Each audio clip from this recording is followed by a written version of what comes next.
Hey, welcome everyone to another edition of Dissolving the Divide. This is our fifth segment. I'm Leslie Powers. I'm here with my co-host, Derek Bartolicelli, and we have a wonderful guest today, Nate Kapp.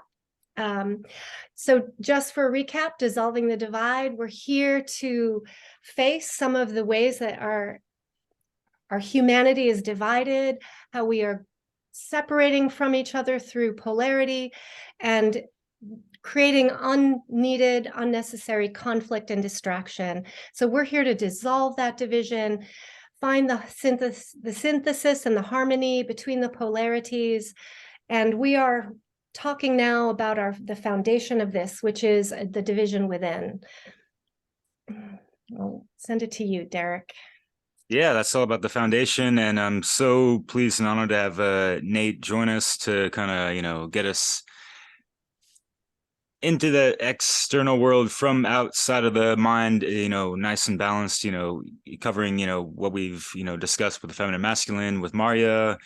Much love to her and Rodney for the astrological aspects of all that, and then some of the hidden occulted, aspects within ourselves and everything. And Brandon Spencer, who I'm actually in a hotel room with him right now, but he's not here. He's at work, but we're in Las Vegas right now, broadcasting live and direct. And yeah, Nate Kapp is also part of the One Great Work Network, as well as Leslie Powers. He has a podcast with Brandon Martin. Some of the times you guys do your own thing as well, with Cubbyhole and the Seed Conference, and that, Seed Truth Academy, and so much wonderful stuff going on with that. And you are outcasting as well, after we've already done, and well, you've started before that, but we're all three of us have been included in Corey's End of Slavery Summit, that happened last December 2022, and we are the 13th of Friday. What a day, right? So yeah, without further ado, Nate, thank you so much for being here. Yeah, and I know you got a lot to say and a lot to share with us on a very profound levels. So yeah, brother. I appreciate it, man. Really appreciate that a lot. So welcome. This work is not easy, and it's not easy to, get out and talk about this information. It takes a lot of courage, and I really appreciate you guys, starting up this Dissolving the Divide, because it is, to me, one of the biggest, if not the biggest, problems in our world.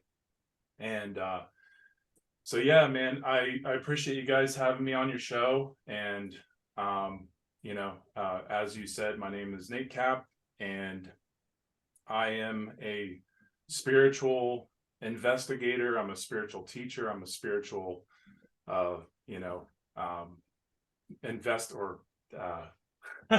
detective. I am Inspector. Yes. I don't know why I'm stumbling over myself. But yeah, I created the Cubbyhole, and I work with Douglas and Brandon Martin.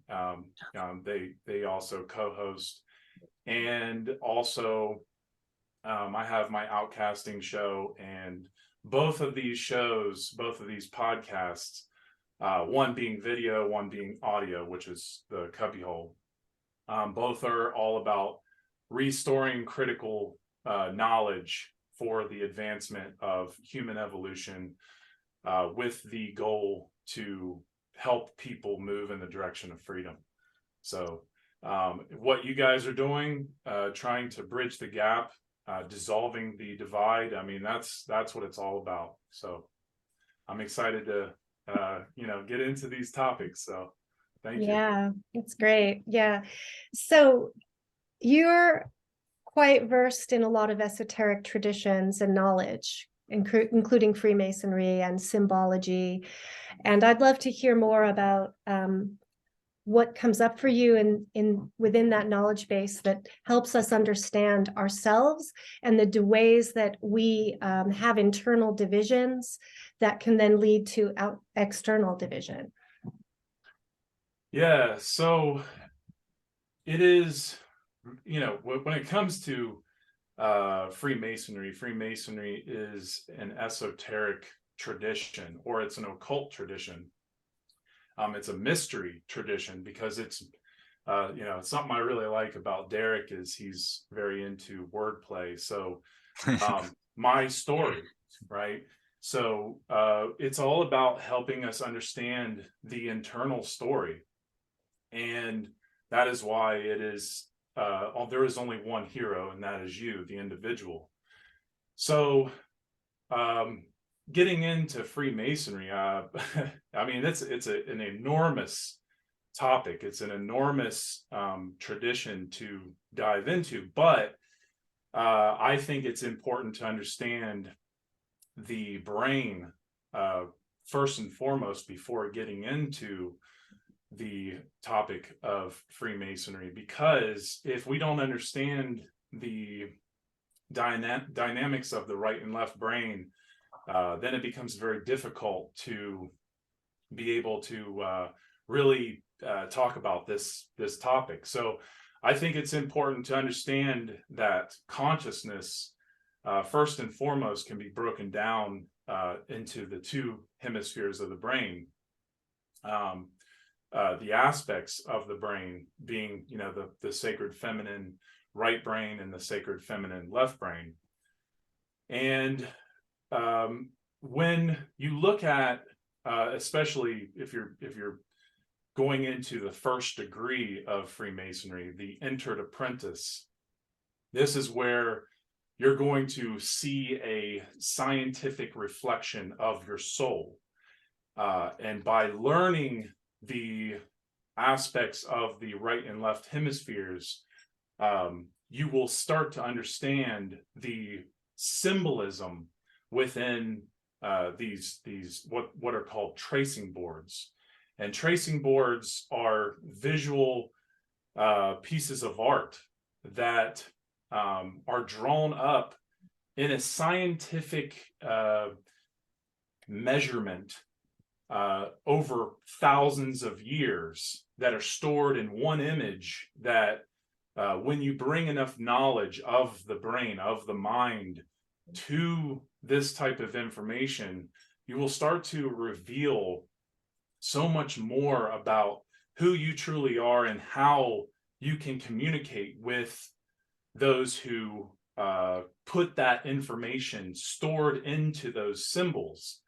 And that doesn't mean you're going to, communicate with the dead. It just means that there is communication from the past, from our elders, from the ancient Egyptian elders especially, who have preserved knowledge into these symbols as a form of heritage that we can dive into and reveal as we learn more and more knowledge about those particular symbols. So when you're thinking about the right and left hemispheres of the brain, studying both of these hemispheres is like studying because it's about understanding dualism. We can't understand the one without the two. So you can't understand the whole brain without understanding both hemispheres. And when we're looking at the brain in correspondence to, let's say, the two pillars, right, in Freemasonry, the pillars represent a way in which we build our way up, because it's about raising in consciousness. So as we build our pillars up from the ground, what we're doing is we're working on aspects of consciousness. That being, if you're looking at the right brain, this would be about creativity or imagination or empathy or big picture thinking. And this is about the receptive energy. And if you, that's the tarot card. And that's the other thing. Tarot is another mystery tradition that goes hand in hand with Freemasonry and the tree of Kabbalah. But and it's good to study those traditions in conjunction with each other. But Yeah. so as you start to work on well, let's look at the other pillar, the left-brained pillar. This would, so you have the right pillar, which is the pillar of Boaz, or the pillar of beauty, and then you have the pillar of strength, the left-brain pillar. So you have a light pillar and you have a dark pillar. And it's important to understand something so simple and sacred, which is the principle, the hermetic principle of gender. Because when I say gender, I'm talking about mental gender. But you can understand it on all planes if you really thoroughly dive in and study this principle. And this principle is so powerful to understand. And not that all the principles of the Hermetic tradition aren't powerful to understand, because they really are all important in conjunction with each other. But in when you're trying to understand these two pillars, the right pillar is the dark pillar, the left pillar is the light pillar, and you have to understand why that is. Well, it's because the right pillar, the dark pillar, is the feminine, the sacred feminine energy that is receptive, it's submissive, it is the pillar of openness. And then the pillar that is on the left, that is associated with the left brain, this pillar is associated with light. This pillar is associated with penetration. Okay, so to penetrate the light is always penetrative. And one of the ways that it's really funny, because one of the ways that I really woke up to this principle was when you think about names that are associated with these principles. Because see, there's two principles in one. You have the sacred feminine principle, and you have the sacred masculine principle within one principle of mental gender. Mm-hmm. And so when I first was waking up to this, I looked at the sun and I realized, okay, the sun is light. It's a penetrative force, right? So therefore, as it hits the two objects that we know very well, especially Earth is submissive to that light, and so is the moon. Well, there's a reason both of these celestial objects, being the orbs, the Earth and the moon, they're both receptive of that light. That means they are a sacred feminine principle. That is why lunar is associated with the feminine, and Mother Earth, mother being a feminine name, this is a submissive principle. And so that means that the light is received. It is submissive to the light by the sun. So when people think of the incest of Jesus and Mother Mary, well, really, it's what you're trying to understand is that it is the sun penetrating Mother Earth by light. That's really it. Mm-hmm. And it's important to see it that way. Well, it's the same thing with these two pillars that we're talking about in the first degree of Freemasonry. And when these two pillars, when you work on the two hemispheres of the brain, both the pillars, both of the hemispheres, when they come together, when the brain is firing in the corpus callosum in the middle, when the two pillars are coming together or raising the one in the middle, that is the wisdom pillar. That is the sacred union. That is the marriage within. And this is where we start to dissolve the divide, right? Mm-hmm. So it's about raising because it's about understanding thoughts, emotions, and actions. And as we start to take in that information, the sacred feminine, taking in the information, processing the information, and then have the output. So it's the trivium method, right? This is the Holy Trinity. And we start to work, for me, I mean, it's every day that I'm working to try to merge both of those hemispheres together. Because it is, like we were talking about earlier before we got on here, I was telling Derek and Leslie that, just like a exoteric outer marriage takes work by both the man and the woman, it takes lots of work together to keep that bond till the end of their life. Well, it's the same thing internally. That is, and this is something that I've talked about on the cubbyhole, which is that we have to understand that this is not something that we just do a little bit. This is something that marriage is the the alchemical wedding. It is when both of these pillars come together by how much work we put in to each hemisphere and the aspects that need work constantly.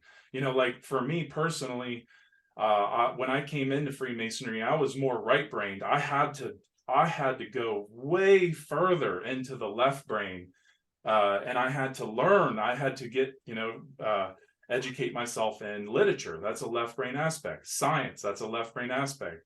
Math and writing and reading, especially reading. Oh my God, I was so against that. But once I started to really put that all together, I started to understand this internal marriage. And I really want to, I don't want to take up the airspace. If you guys want to chime in, please. I'm really curious about, what is the work that we each should be doing to strengthen both hemispheres of our brain, right? To strengthen the masculine and feminine. You mentioned math, reading, literature as under the left hemisphere, which would be the masculine, correct? Right. And right. So maybe expand on that, because concrete actions that people can take, to develop this balanced brain that we're seeking so that we can have wisdom, so that we can face like controversial topics and triggering topics, from a place of center point. And I think that what you're talking about is really crucial. So please expand on the masculine, developing the masculine, and then the feminine, or the feminine aspects as well in terms of tasks. Right. So when it comes to the sacred masculine, it's about recognizing that if I think it's really important to understand this through the triune brain, because the triune brain is a 3-in-1 brain, and this is about understanding that we have a lower brain, the oldest part of our brain, which is the R complex, or the reptile brain, crocodile brain, the brain stem. The brain stem. This is the lower brain stem that is associated with ego, associated with survival instincts. This is, the fight or flight. And then we have the mammalian brain, and the mammalian brain, or the limbic system, is associated with emotions, feelings, and this is also associated with the sacred feminine, the right brain. So when we understand that the left brain, so you have the two hemispheres of the neocortex, the newest part of the brain, right? So when you understand that the left brain is largely facilitated by the lower part of the triune brain, the R complex, and then the mammalian brain is largely facilitated or facilitating the right brain, then you have to understand, okay, well, what are the things that can make the brain develop or not develop. And I think it's important to understand that putting the effort into, I mean, what I want to say is, what you're talking about with the aspects.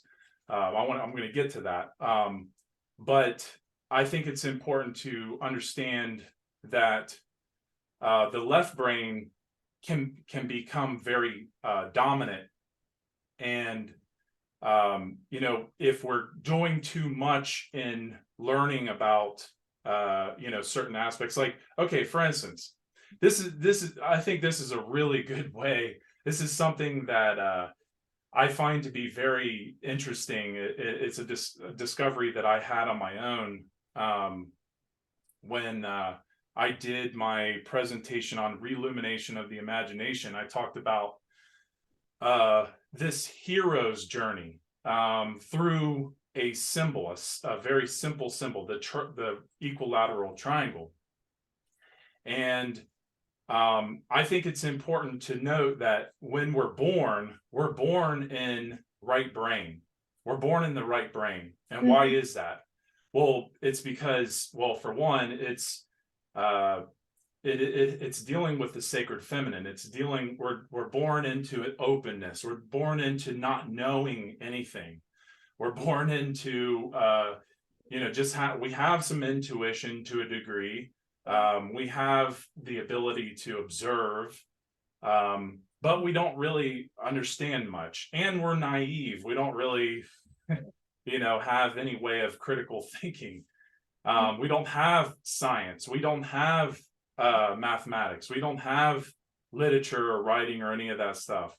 So, and I think Derek will like this one. If you haven't seen the reillumination presentation, but because it's wordplay, right? It's about understanding that if once we're in the right brain, we have this ability to leave the right brain, the nest, right, so to speak, to go in search for the light of the left brain aspects. And we're doing this, we do this, by going, starting our journey. We start our journey a lot sooner than we think, but we don't, consciously start it until later in life. Well, let's say, unfortunately, not too many people do. At least these days, it doesn't seem that way. But the point is we leave the left, or I'm sorry, we leave the right, and we have left to the left brain. To have, leave the right to, to have left to the left brain, right? So we're leaving what behind? We're leaving right to understand left. We're leaving, and anything associated with right. We have to think about it phonetically, or we're leaving, you could say right is associated with the creator, right? You can say right is associated with direction. You can say right is associated with morality. I mean, creator and morality are synonymous. But the point is we're leaving to go in a different direction to understand, because you can't understand the one without the two.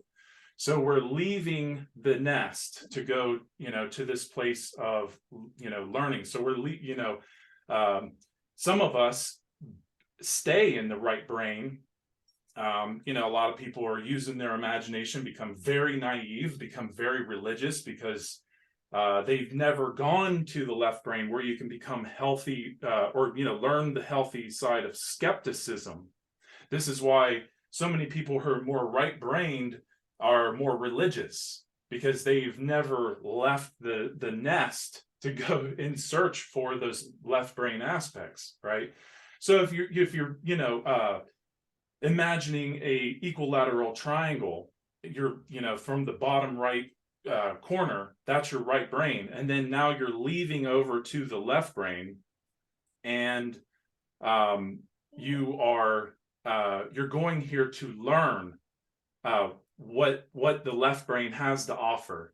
You're going to learn the the aspects of the left brain, be in the science, to learn the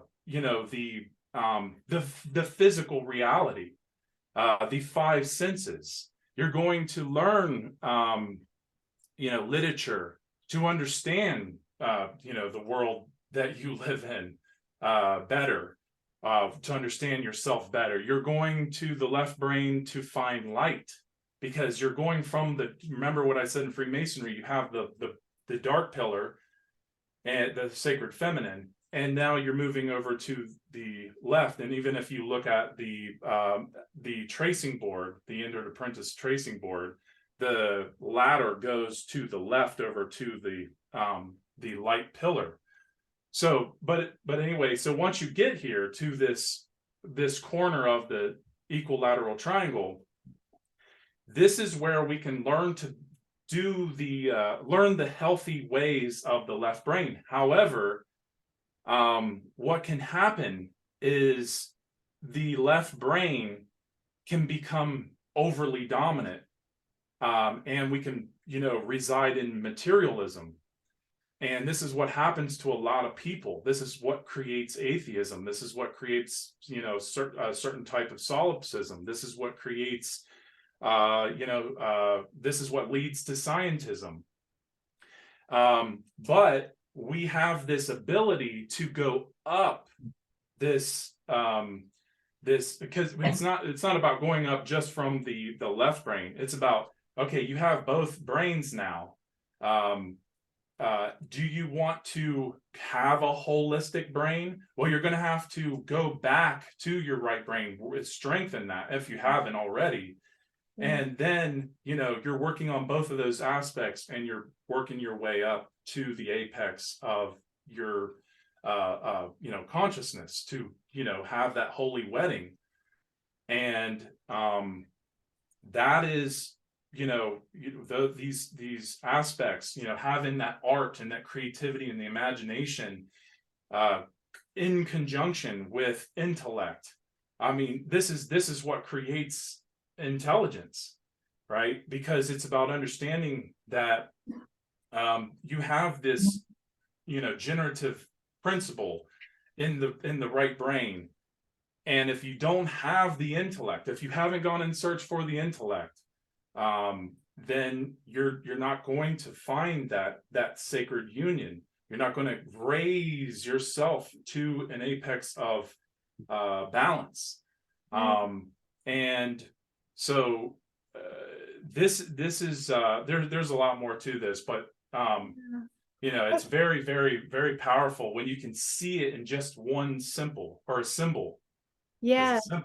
I wanted to add something that I think, complements this a bit. I was at a workshop with a neuropsychologist, Dr. Alan Shore, and he specializes in trauma for children. And he was talking about how when babies are born, they're right brain dominant until about 18 months old. And that this makes them very acute. This is based on, survival, because a baby's survival is dependent on their mother, their caregiver there. And so there's an attunement to body language, to tone, to eye gazing, to all, touch. And so the dominance for that period of a child's life, that right brain domination is really important for survival. And then around, 18 months or, before, the language skills start to develop, and the left brain starts to come online to create, speech and more, different kinds of intellectual functions. Right. But what can happen is, let's say a baby is in an abusive or neglectful environment, or there's a lot of chaos going around, then it is possible for a baby to actually dissociate. So babies cry, they, do what they can to get the attention, to get the response from the caregiver. And if it doesn't work, they can go into, high cortisol levels and appear externally to be still and calm. But when they check the internal functions, their cortisol levels are super high. They're highly stressed out. And so this sets up, sometimes a delay in the development of the left brain functions, and can lead to difficulties later, in education, where kids are very vigilant, where they're, having difficulties calming that right brain imbalance. So I just wanted to add that insight a little bit.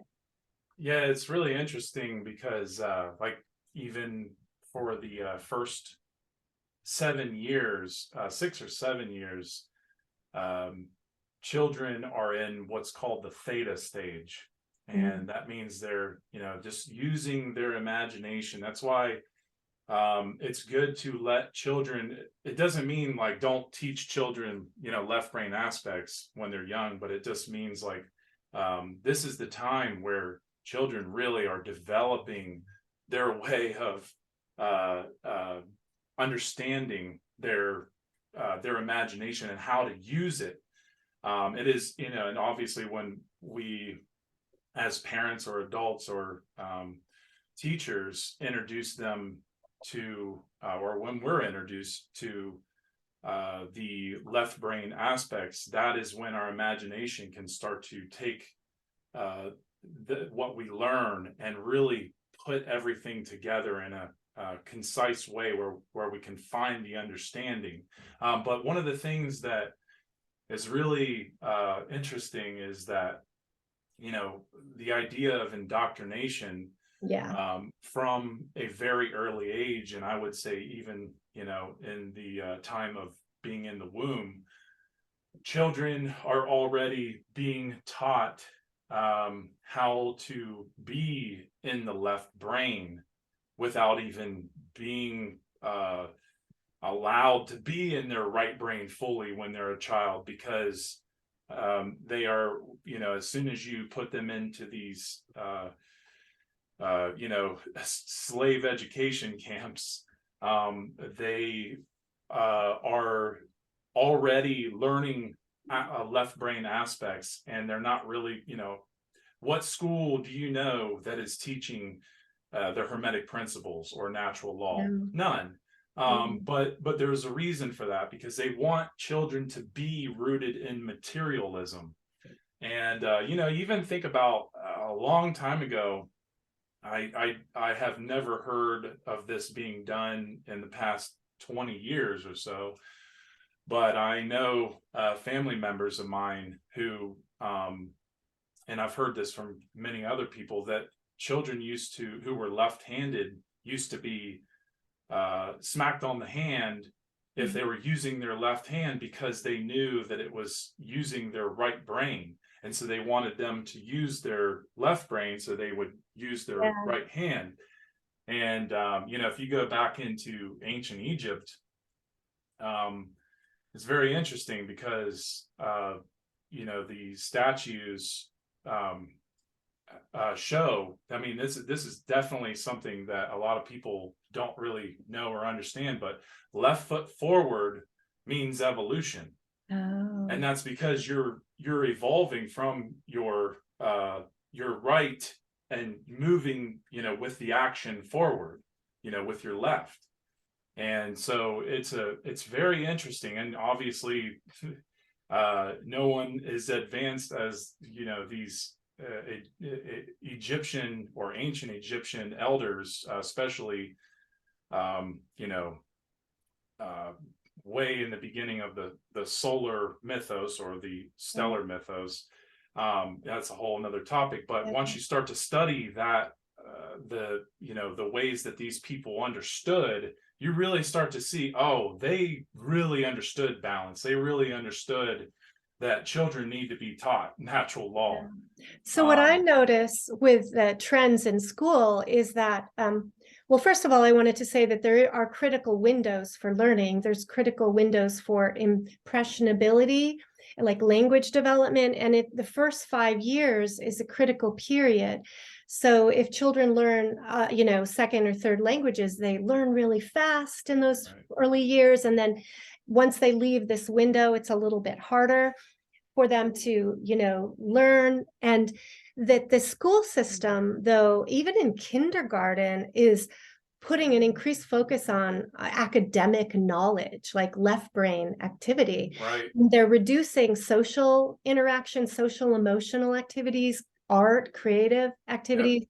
And there's a trend in all the schools all the way up to reduce art classes and music and all of that right brain development. Yeah. So it just shows that, I think, an agenda to that imbalance, to create imbalanced being. Right. And this is the reason that is because, you know, if you think about left brain dominance, this creates a master think and government structure, or government what's it called, like an infrastructure. It's a support.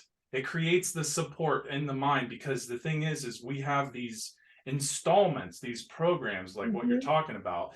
And what happens to the brain from a very early age is that this left brain becomes dominant. It creates a master think, master slave relationship within the mind.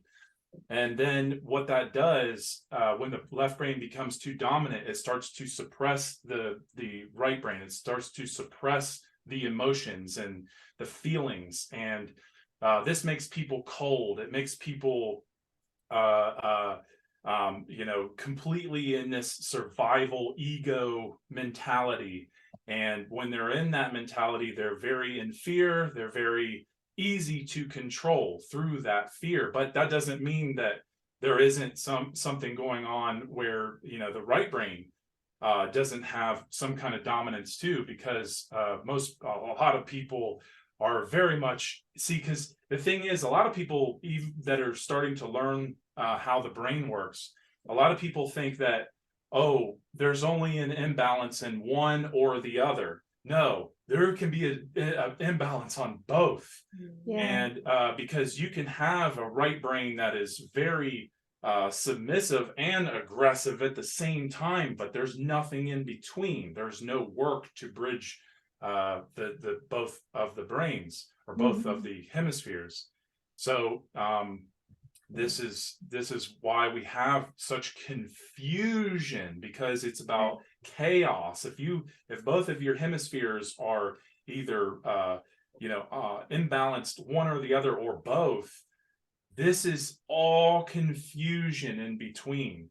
There's no harmony, there's no marriage, and there's no wedding, there's no neocortex operating with the, you know, reasoning and logic. And that is why we see such a mess in this world, because people just are not working on these aspects of the brain. Right. And then add into our lives trauma and stress, prolonged stress and traumas, which knocks the frontal lobes offline, basically. And it makes it severs the communication, you know, between the limbic system and the brainstem with the thinking part of the brain. So, you know, in therapeutic, you know, clinical work, we emphasize when someone is very easily triggered from trauma, maybe has PTSD, part of our work is to calm the brain, calm the limbic system and the brainstem, so that the frontal lobes come online and we're able to build that pathway of communication, so that you know, we can talk to ourselves, you know, we can have that witness part that can see both sides and integrate the stimulation, the knowledge, and be on a timeline to know that now is now and not the past and not the future, because time kind of gets mixed up too. Right. Yeah. Absolutely. Yeah. It's really where did Derek had to change locations, and Oh. so I'm probably listening here, but he had to find a new location to be, so he had to pop out. Apologize. Oh, okay. Well, He'll be I back. was gonna say something, but I'll wait till he gets back. But He's still listening. So oh, he is. Oh, okay. yeah. Well, I'll still wait till I see him on here, where he can, you know, interact. But it's oh, there he is. just real quick. Yeah. Well, The I yeah, got mystery Brandon. man. Brandon came back home and everything, but no worries. But I got to hear this real quick before actually gonna make a quick move. But yeah, Nate, just to catch you while you're in the groove. I know you yeah, want to man. speak it nice and smooth, but yeah. Well, yeah, and it's because it's your. I really appreciate your poetic wordplay all the time. Oh, thanks, man. It's very awesome. Appreciate it. Very, I don't really know anybody that does that, but it's cool because I Chris Jansen a little bit. yeah, but I see, when I see somebody like that, what I see is there's an exercise of learning how words are much more than just their surface level, right? So, like, okay, and this is nothing too this isn't really green language that I'm sharing, but I mean, think of this, great divide that we're in, right? It's a division. It's division within, but it's the division, right? To divide the one into the two. And this is very interesting when you think of the word marriage, right? The word marriage comes from well, when you break it down, you have the word marry and age, right? And so the word marry, when broken down, is Mary as a name, right? So you have the Marry, and then you have the name Mary that comes from that Mary, right? And when you break down the word Mary, it's very interesting because Mary, the etymology of Mary is to rebel or rebellious, right? So then you look up the etymology of rebellious or rebellion, and it means to rebel against government, right? And then you look up the word age, and age represents lifetime, or the etymology is lifetime, right? So you literally have to rebel. So marriage means to rebel against government for a lifetime. And that's the think about it. If people were to bridge their hemispheres internally, okay, this would make a horrible slave. Yeah, for right? sure. So it is. So by marrying the self within, you are, by that logic, you are rebelling against government forever. Yeah. And that's the beauty of it. That is the real dissolve of the division. Yes. Dissolving wow. the divide, right? And think about this. Yeah. Look at the name Mary. Okay, who owns that name? Mother Mary, right? I was thinking of like Merry and Pippin from the Hobbit, but no, I'm Oh just kidding. yeah. Well, Merry and he Pippin. kind of owns it too. That's true. Yeah. But the overarching person who or idea or archetype that owns that name is Mary. Okay, well, who came before Mary? Well, Isis. What does Mary and Isis represent as an aspect in consciousness? It represents care. Yeah. Mary represents care. Yeah. Isis represents care. So it's about to marry yourself is to care, to have that generative principle of caring, to find your care by marrying the hemispheres, right? Do you see care as a principle that's masculine and feminine together? Not because I kind of think of it as feminine, but maybe the way you're describing it, I'm thinking that true care comes from the merging of both the right and the left. It is. It is. It really is. It really does come. God. Sorry. I'm a mess today. No worries, man. Forgive me. But yeah, it is a mergence. To merge is to care. That's really what it comes down to. But it is a sacred feminine principle, because the sacred feminine has been buried. And this is, also you have to remember, sacred feminine is associated with compassion and empathy, right? But it's also to care enough to come to work from the darkness, right? Because that's where we start. We start in darkness. So if you care enough to go do that groundwork, which is the light of the sacred masculine, that is the care. That is the care. The emergence, it comes from the sacred feminine. But, obviously, once you get to, your sacred masculine self, the aspects of self, and you merge both of those hemispheres together, that it takes both. It takes both hemispheres, but you have to activate. That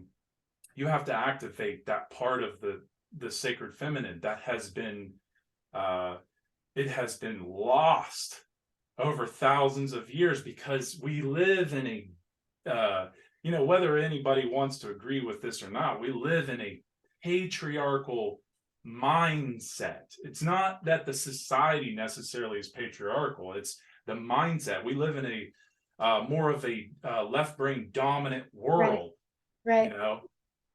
So one thing that, I realized was the concept of intuition, right? I see that as a feminine, right brain thing. And we're not really taught or given value to our intuition. In fact, we're kind of taught that it's silly, it's woo-woo, it's, that only the academic, scientific, stuff is what matters. And, because of ignoring or not being in tune with my intuition, I made a lot of really bad choices, especially in relationships. And when I look back, I realized that I had an intuitive hit every time that I didn't honor or even recognize as such. And if I had, I would have been much wiser, in my actions and my choices, would have saved me a lot of suffering. And, my left brain was really kind of confused with all sorts of arguments, and different points of view. And they all could have, made sense, right? But the tiebreaker, the thing that really would have guided me, was bringing in the feminine aspect of intuition and trusting myself, in being able to use my intellect and my intuition together. So I think there is really importance to nurturing the feminine aspects and the right brain aspects in our lives. And, I think we need to talk about how do we do that, before we finish today. Yeah. Well, yeah, I mean, I would just say that the right brain is,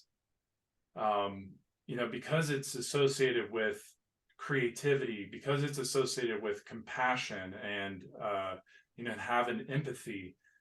A lot of people might be shut off to that, right? A lot of people say that, they don't think that way. And, I've met a lot of cold people. I've met a lot of people who are not creative, or they don't see themselves as being creative. But see, I think creativity is one of the most powerful abilities that we have as a human species, because and it is a sacred feminine aspect, because it's about creating out of nothing, right? And nothingness is associated with the sacred feminine. So when we are creating, when we start to be creative, we start to, from my experience and from what I've heard from other people, this is what generates appreciation. And to be more creative, I think that's why a lot of people start to look at the creator as something that it actually exists, because to create is to become alike to, the creator who makes creations, who creates creations. And therefore, there starts to build this appreciation for things. Therefore, you start to care more. But obviously, you're going to have to go into the left brain to strengthen the right brain in a lot of ways. But looking into things, being more open-minded is a right brain trait.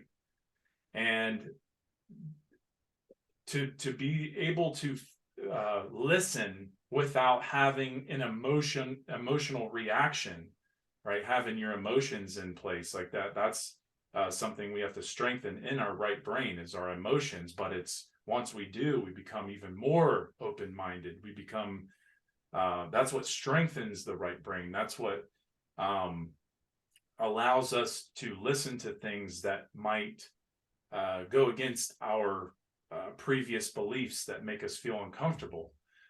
And that takes a lot of patience and a lot of time, and but it takes that effort.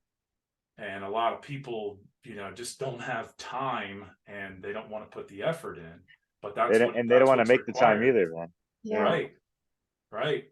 It's almost like becoming like a child again, in that receptivity, that openness, that critical period of eagerness to learn, the desire, the love of life, that everything is new, and open, to receive information, right? That I feel like that is part of how that feminine aspect gets developed. It's like quiet time, sitting in nature, connecting with touching things, feeling things, looking in people's eyes, connecting, attuning, right, to another person's nonverbals. These are skills that, I think part of the reason babies are born with those is because they're really important foundations, and we don't want to wipe them out. We don't want to discount them as not important or good. They're really vital. Absolutely. Yeah, and it just seems already, especially on the male counterpart, a lot of, there's still a circumcision going on, and that cuts off a lot of nerve endings. So already there's that traumatization with a lot of males. I was fortunate to be intact, whatever. But yeah, I've noticed that kind of with Nate, like just being kind of, and it's not like being too much into your feels, man, or whatever, just because you're a little bit, imbalanced on the feminine side or whatever, or just like really in tune or sensitive with your emotions and this and that.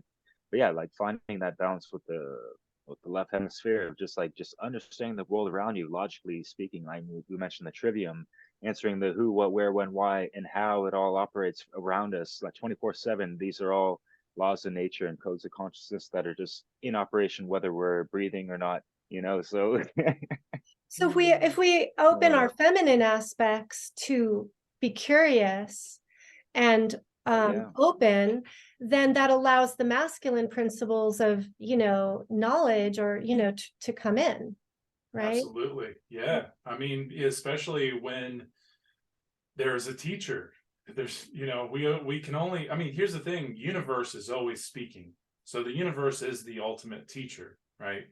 But the direct teachers in our lives, being the humans in our lives, these, what they say, what they write, these are direct ways into the subconscious of any being, and that is a sacred feminine aspect. And so it really does come down to it really comes down to the teachers in the beginning to teach this stuff, because if we're not being taught from an early age about these, especially these hermetic principles, it becomes very difficult to understand the spiritual realm. It becomes very hard to understand how the mind works, at the basis. Because, you know, that's what the Kabbalion's all about, is giving master keys, you know. So the master keys that we learn as these principles, they help us with everything else in life that we learn. And you know, it's very valuable. But you know, yeah, it's very important. What are some examples of the master keys?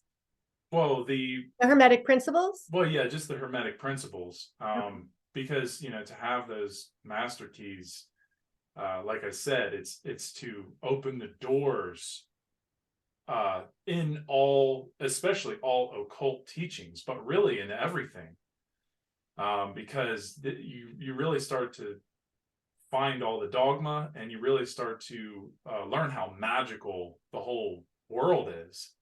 And I can't imagine going my whole life not knowing this magical universe that we can. And when I say magic, you know, people right away, they think of the exoteric magic, which is, you know, some guy pulling a rabbit out of the hat, you know. But I'm talking, you know, the magic of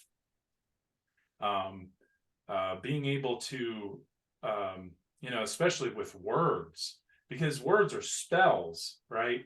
And so as we, you know, really start to understand the world of the occult, being the Kabbal, you know, what's in the Kabbalion, the knowledge of the Kabbalion, we really start to see how we can take control of our life, because internally, as we take control, we externally are able to, you know, move in the direction of, well, essentially freedom. And that, you know, that's what it's about. That's what it's about. But yeah.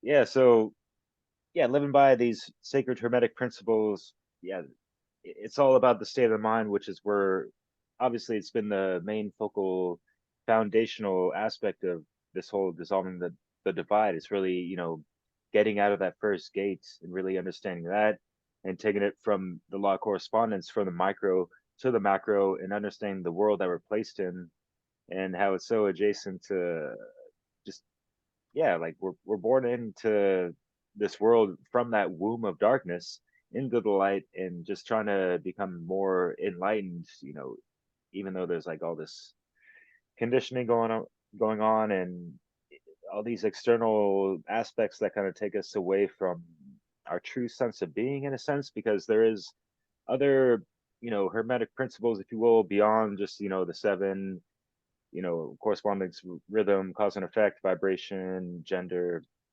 and what have you. But, you know, just like the law of suggestion, which is something that, you know, and you were talking about, you know, it really depends on who our teachers are, and our first teachers especially during the formative years, are going to be our parents, and this and that, and like how many generations have not had the most conscious parents because, you know, their parents weren't, and so on and so on, and therefore since so long ago, since maybe before these three initiates wrote the Kabbalion, for example, you know what I mean? And you know, we have to kind of understand that the audience that we're trying to cater to is universal. So when they hear words like occult or things like that, they might not understand what that means. And no, I did not say a cult. I said occult, like occultare, using your oculus to see beyond all these hidden things from us, including the hidden laws of nature, which is what natural law is all about and comprised of, as well as, you know, just like the deeper depths within ourselves. And what Nate talks about in a lot of his presentations, and I've known about your stuff for years, man. I really appreciate like that new direction and those presentations. Um, and yeah, you're talking about the tracing board, the Masonic tracing board, which is like the most classical thing. I think I even had that when I was in junior college.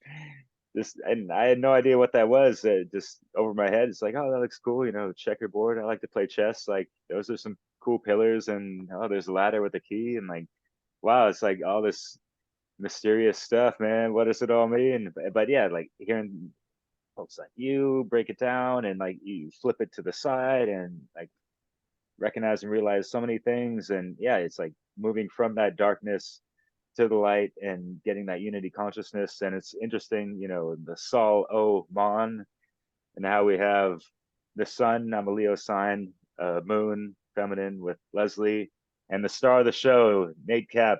How you doing, brother man? Yeah, we do have the Holy Trinity going here. Yeah, well said. I really appreciate that.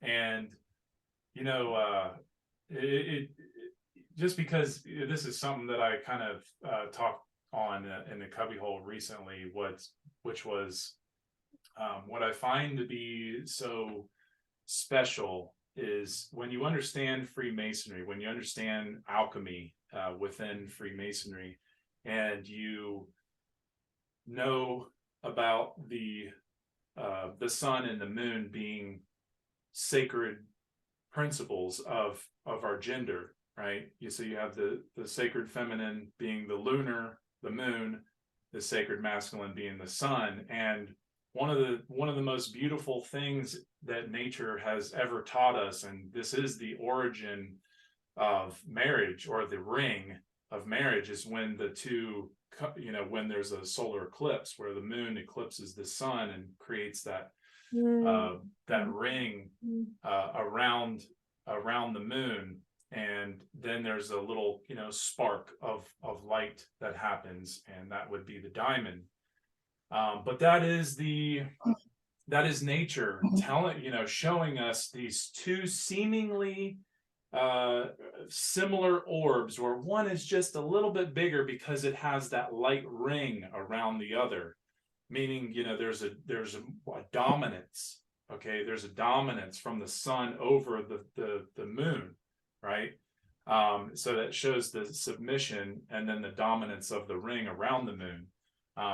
Yeah, but you can look at it in both ways if you understand the principle of gender. But the point is that, you know, this is where we get, you know, the idea of a man putting a ring on a female's finger, is because it's the male who puts the ring, the sun puts the ring on around the moon. Well, it's the same thing. The male puts the ring on the female. It's a very beautiful occult tradition, but really it's right out in the open for us to see if we want to see it. But that shows that magical connection that we have to nature that is happening within ourselves. That's why there's a science of you know, the sun and moon in Freemasonry, because the universe, the solar system, everything in the galaxy, the stars, the constellations, they're all there in a beautiful way that can demonstrate something that's going on within us, because we are a mirror of the universe. Right. The universe is within us. Right. So it's very beautiful, because it is a mirror science of the soul. Yeah. Principle of correspondence and That's action. right. Absolutely. You know, when Derek, you were talking about the tracing board, two thoughts popped in my head. And one was how interesting that you turn the board another direction in order to see another angle, another perspective, to get knowledge. And that seems relevant to how we can find truth, is that sometimes we need to change our perspective. We need to look at things from another angle. We need to turn things upside down, right? And if we want to gain wisdom, right, we have to be willing to look at all sides in Absolutely. a way. So that's one of my thoughts. And then the other thought about the checkerboard was like, you know, that seems reminiscent of the masculine, feminine in separate boxes, right? Separate. Can you maybe bounce off of those ideas a little bit? Yeah, well, you know, starting on the floor has many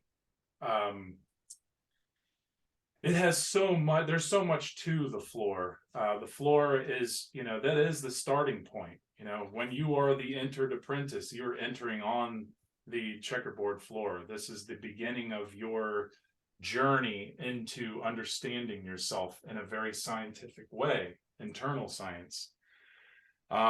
So as you enter this check onto the checkerboard floor, this means that you are you have entered and you're ready to take on this journey.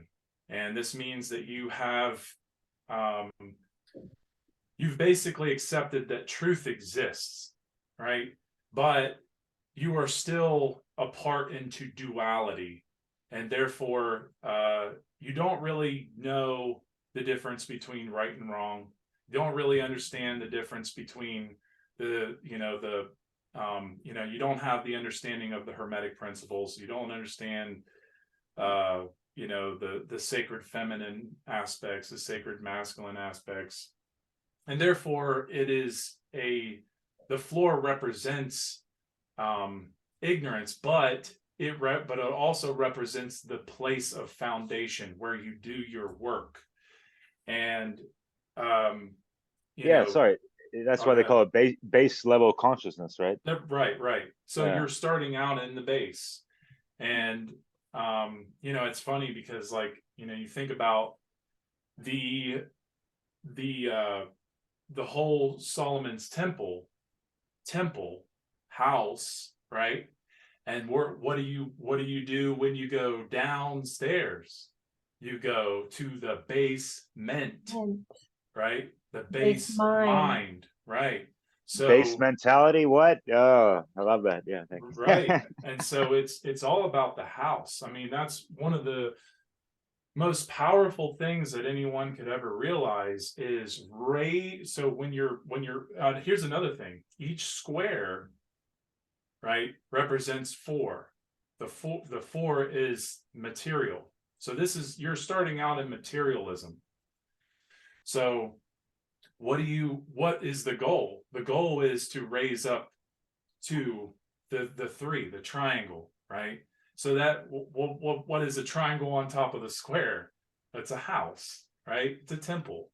So what does that mean? That means you're raising spirit over the material.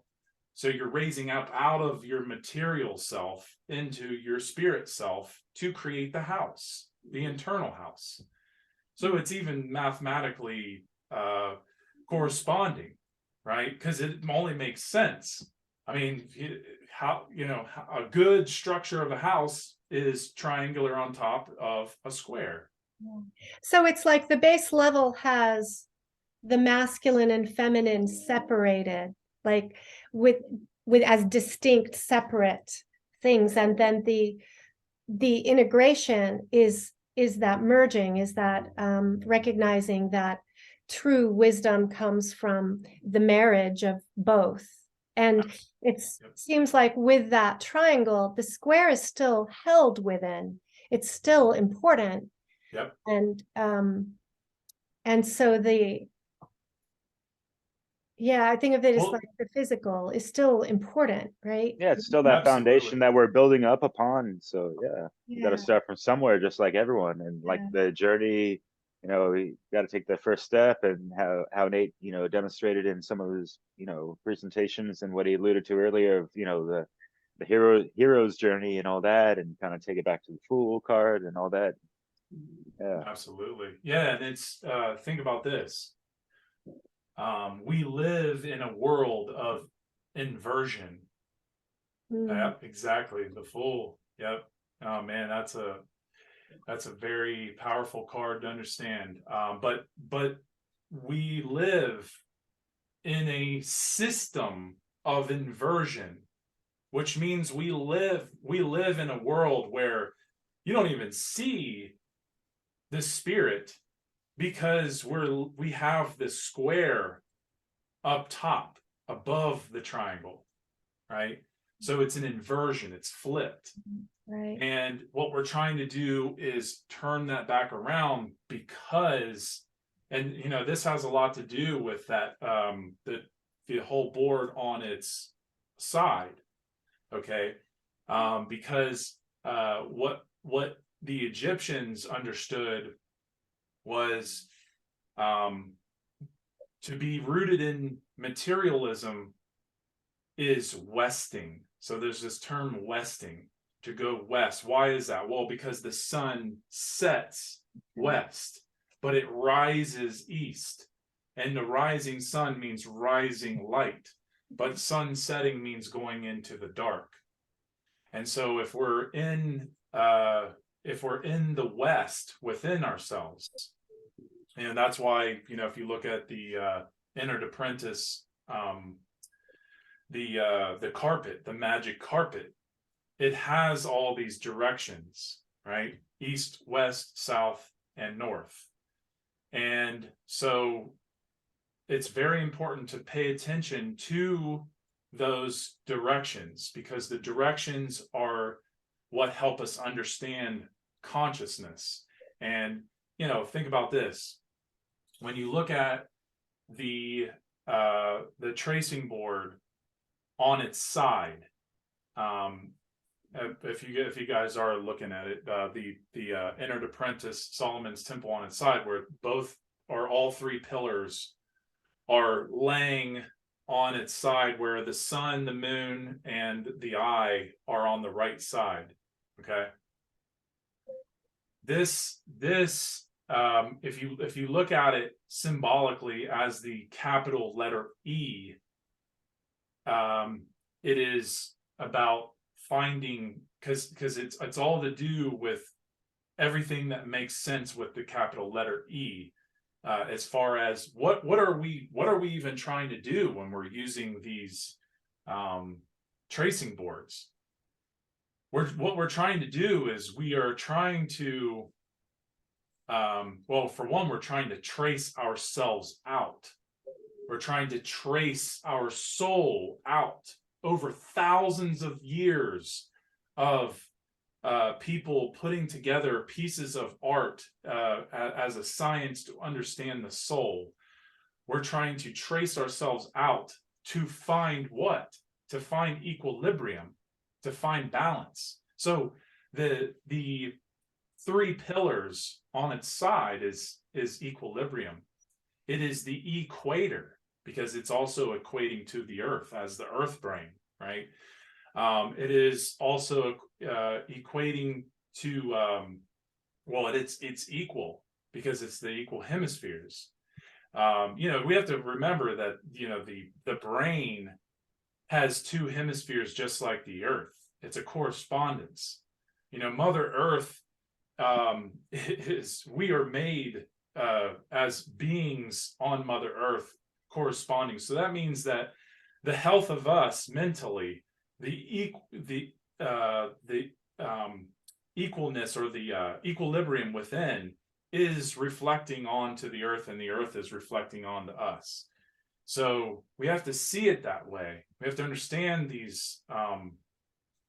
We have to understand the poles, and stay oriented. Though, just like you said, Leslie, we have to stay oriented when we're.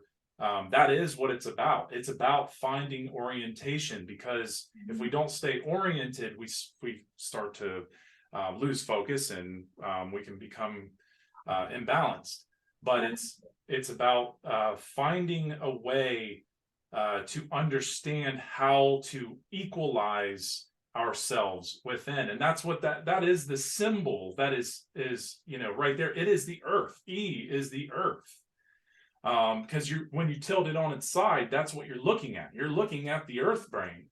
I mean, obviously it's our brain too, because it's a correspondence, but you're looking at the earth brain because you're trying to understand the brain in correspondence to the earth. Because one of the things that I keep learning more and more about is and I kind of just said this a little bit ago, but a healthy you mentally is a healthy land. So the more healthy we become internally, the more that we see this earth become healthy. So that's why we must learn these sciences. And that's not to say that, you make it into this religion thing, but it's to understand it in a way to realign yourself, to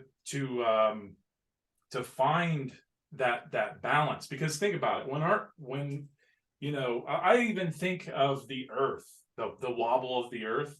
I think of that as like the universe, or you know, the earth itself teaching us this imbalance, right? Because sometimes we're in a equilibrium and sometimes we're not. So there is the principle of rhythm that's happening constantly with the earth's wobble, right?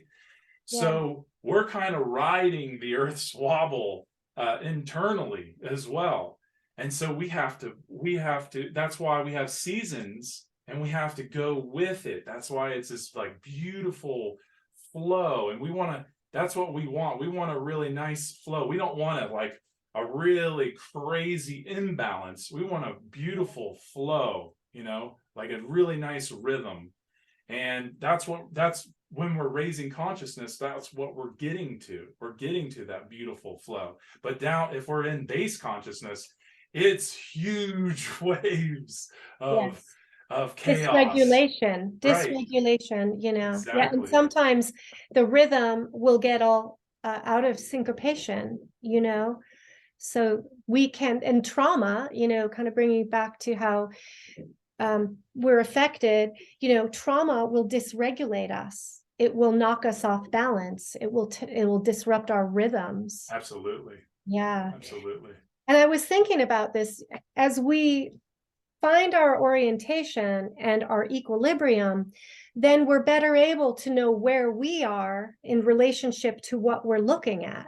Absolutely. Yeah, and then maybe better and know what we're looking at.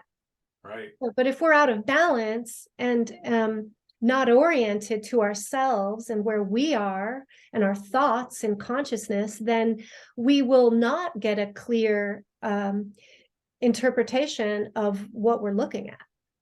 Right. I mean, that's I don't know if you got a chance to watch my presentation, Aim for Freedom, but what I talk about is the circle dot.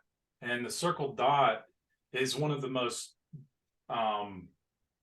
powerful symbols that anyone could ever understand, because it's all about balance. It's all about, you know, we start out in sin, right?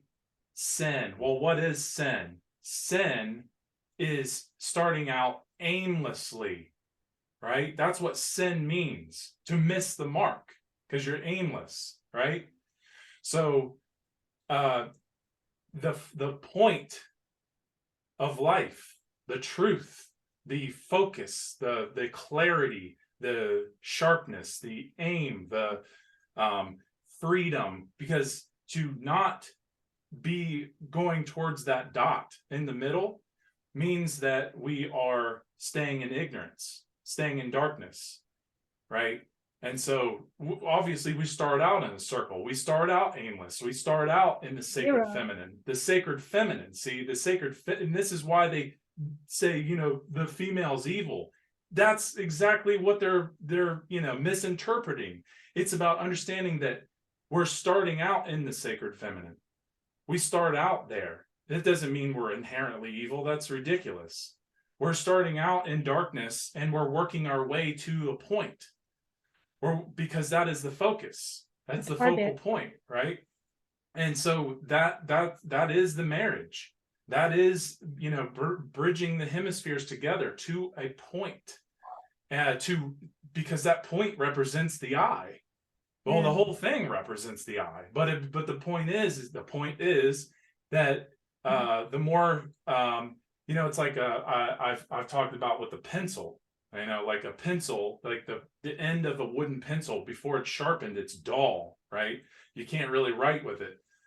But as you sharpen your mind, sharpen the pencil, you are fine-tuning it to a point.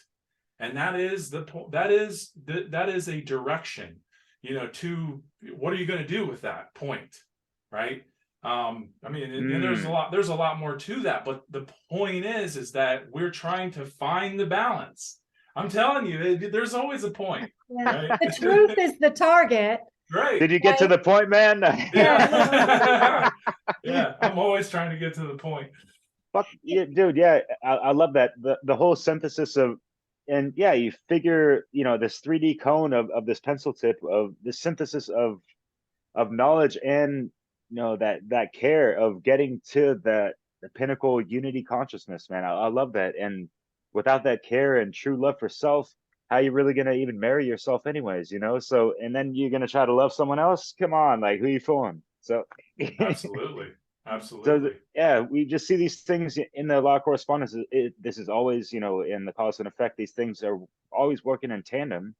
We're taking it from the internal, and it's being projected in the reality field, and we're interacting with all these other people and the whole collective consciousness and the minutia of all that stuff. And so, like, what are we doing exactly? Are we being more of a, like, a positive factor in society if we're like, not imbalanced and not really truly loving ourselves? Or so, I mean, obviously, it's kind of a rhetorical question, but it's just for people to really just, yeah, understand that, yeah, it really starts with oneself, and building that inner content to have that proper outer content. Just like for anyone, like, hey, we're on YouTube and Odyssey and BitChute and whatever the hell, but like, we wouldn't be putting stuff out right now, so-called content, which is kind of like, it kind of depreciates the whole value of what you're doing, because like what you've been doing, Nate, for years is really sacred, and you put like a lot of time and effort into these things. I understand, like, you guys really put a lot of years of research into making slides, and making the time to do it right, and being well rehearsed on all that stuff. I got a lot of love and respect for that, art form, and just craft, and care of those things, Yeah. and bringing that for to share with other people. So yeah, man, thank you. Yeah. Appreciate it. It's like, how do we get to the point, right? When you're in That's that right. Yeah. circle Yeah. and you're swimming around in all the different places, there's a method, right? And Right. that would be the trivium to get to the point. That's So right. we talk to that a little. Well, yeah, okay. So one of the most beautiful things to recognize is, okay, look at the word spiritual. Mhm. You have the spire ritual. Okay. So we are going through life on a spiral path.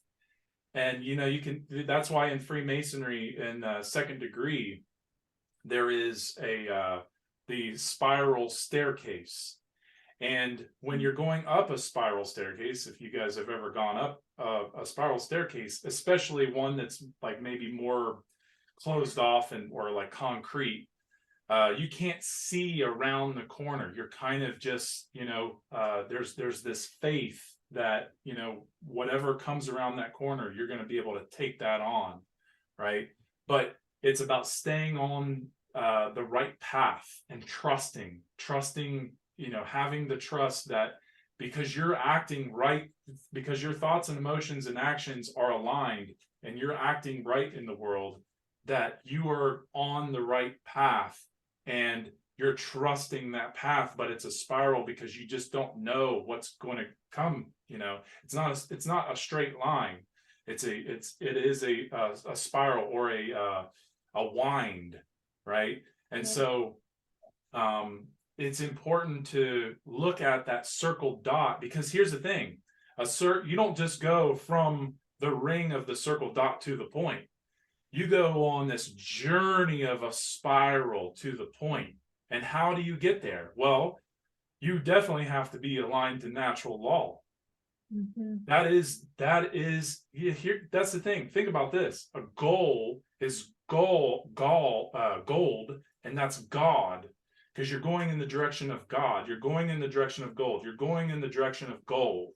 So you're spiraling towards the middle. Then what is the middle? The middle is the marriage. Middle is the balance, right? So you're spiraling through to get to that point. Now, and that's also towards freedom, right? Because being moral generates freedom. So what is the opposite of that?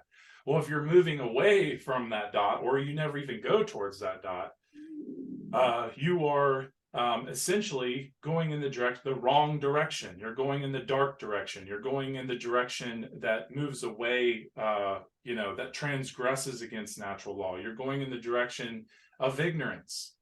And you're going spiraling out of control, right? Out of control, because you're not going to the middle. You're not aligned in the middle. And that is one of the most beautiful things that anybody could ever realize within themselves and within nature. So, like a vortex. right. Yeah. The whole universe is made of these vortexes, these spires, So spirals all through the universe. Being aligned with natural law and the positive aspects would put you on that vortex of energy towards the target. That's and like right. you said, you don't always know what's around the corner, but you can rest in knowing that if you stay moral, that you will be heading closer to the truth. And Absolutely. The golden end of the rainbow, but not necessarily, being cute with it. But just real quick, you mentioned golden, and it just made me think, that alchemical process, we're turning the lead-based consciousness to, golden thought and action and idea and like balanced emotion, because it's like emotion is our radar. Like, how is the quality of our thoughts and this and that, and being able to, just mentally navigate this reality and understanding certain things and having a worldly view of everything, not just like an Americentric view of just, or a media centric view of, and like I could be reading more books as well, as you mentioned earlier, Nate, or just, but just having, what is it? Oh, sorry. Well, you will, and that's the thing is, I love the fact that you guys see just give yourself credit where you're at, because honestly, there's hardly anybody talking about these things. And just the fact that you're open to it, the fact that you're willing to talk about this, the fact that you guys have created one of the most powerful titles for a show, Dissolving the Divide. I mean, that's incredible. Be proud of yourself for that. My show Outcasting, I'm always casting out, right, from the heart, right, from the mind. But I, as a symbol, I have the moon, the sun, and the triangle, right? It's the trivium. And it's about that union and just being willing to know that, see, because if you have the understanding of natural law, if you have because a lot of people don't realize this, but natural law is the crux that will help anyone on their path to truth. If you don't have the knowledge of natural law, the science of morality, objective morality, if you don't have that, then it becomes very difficult. You're in the dark going towards light, and you're going aimless. That's why you have to have that aim. The aim is alignment. The aim is alignment. And that is why we have to really invest the time from the point of natural law. Invest the time into natural law. That's why Passio says that that is his most important work, and I completely agree it is, because if you do not have the foundation of natural law, we are never going to get out of this. We're never going to understand the reason that we have to go all the way back to ancient Egypt to understand where everything went wrong. That is the biggest thing that most people are not talking about. But that's because we don't have this understanding of natural law. Thomas Aquinas really tried to help us see this, but then, you know, he had his religious ties to the church. But because someone, a few people have come along, very, very small amount of people have come along, taken that knowledge and stripped it out of the religious institutions and brought it into light. And that, I think Passio did the best job at that. But the point is like, if we don't take this serious, this natural law, and everything associated with natural law, because here's the thing, natural law is an unfoldment.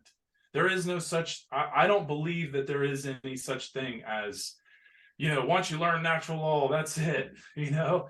That's ridiculous, because the magic and the beauty is continuing your journey with natural law to the origins, because origins is where we're going to, you know, I mean, that's about finding our care, is going back, you know, once we have that natural law, go back into antiquity and really learn, you know, really have a sturdy understanding of anthropology, and really just understand where this all needs to go.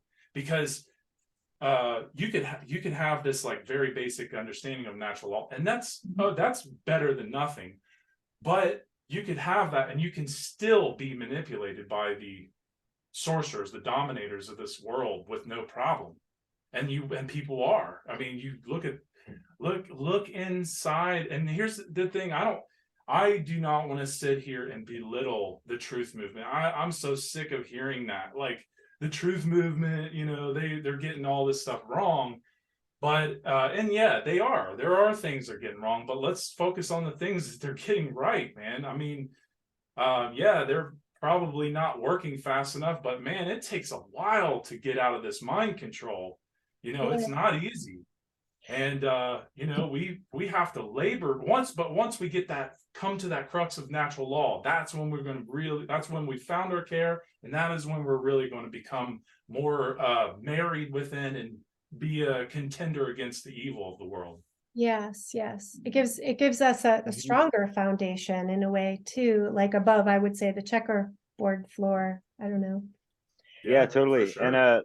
And for me, like, I had like a really unique awakening where it's like on a vibratory level, there's like, just like, I had things activated within me where it's like I just became aligned to certain codes of consciousness, as I like to refer to it. You know, back before I even heard of, you know, the Mark Passios and Manly P. Halls, I was listening to Max Egan and stuff, who talks about that good old in Lakesh, the agape, and all these things that, you know, ties into so many things. And there's, you know, like, there's not one single author of, you know, these universal law, cosmic law, natural law, all these things. You know, we can learn a lot from certain individuals, like the Manly P. Hall, Cedric Bosa, Mark Passio, and Nate Cap. You know, like other cat, like, go to one great work network, you're gonna find dozens of people that are, you know, speaking the same language. You know.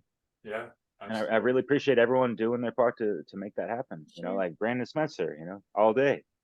He just put out something, and it's not a religion, because he just put a presentation really debunking any notion of the fact that, oh, so natural law, what is this? Is it another religion? No, this is not some kind of head cage program. This is something that you just realize and observe in nature, observe within yourself, you know, observe your thought patterns and test it out. This is a science of life. You know, do you understand the causes of your own effect, or the effects of your own causes? You know, Right. Yeah. So, No, you can say either way. Both ways. Yeah. oh yeah, exactly. Yeah. And I mean, oh, Mhm. go ahead. No, just to finish off, like, but we always have to keep in mind that we're in this collective consciousness, and you know, as above, so below, corresponding to everything around us in our immediate environment. You know, to wherever, you know, the cosmos within us, that cosmosis, as we like to call it as well. But Yeah. Yeah, man. Yeah, it is very, it's extremely important that we you know, celebrate people doing good work. And I don't think that's done enough amongst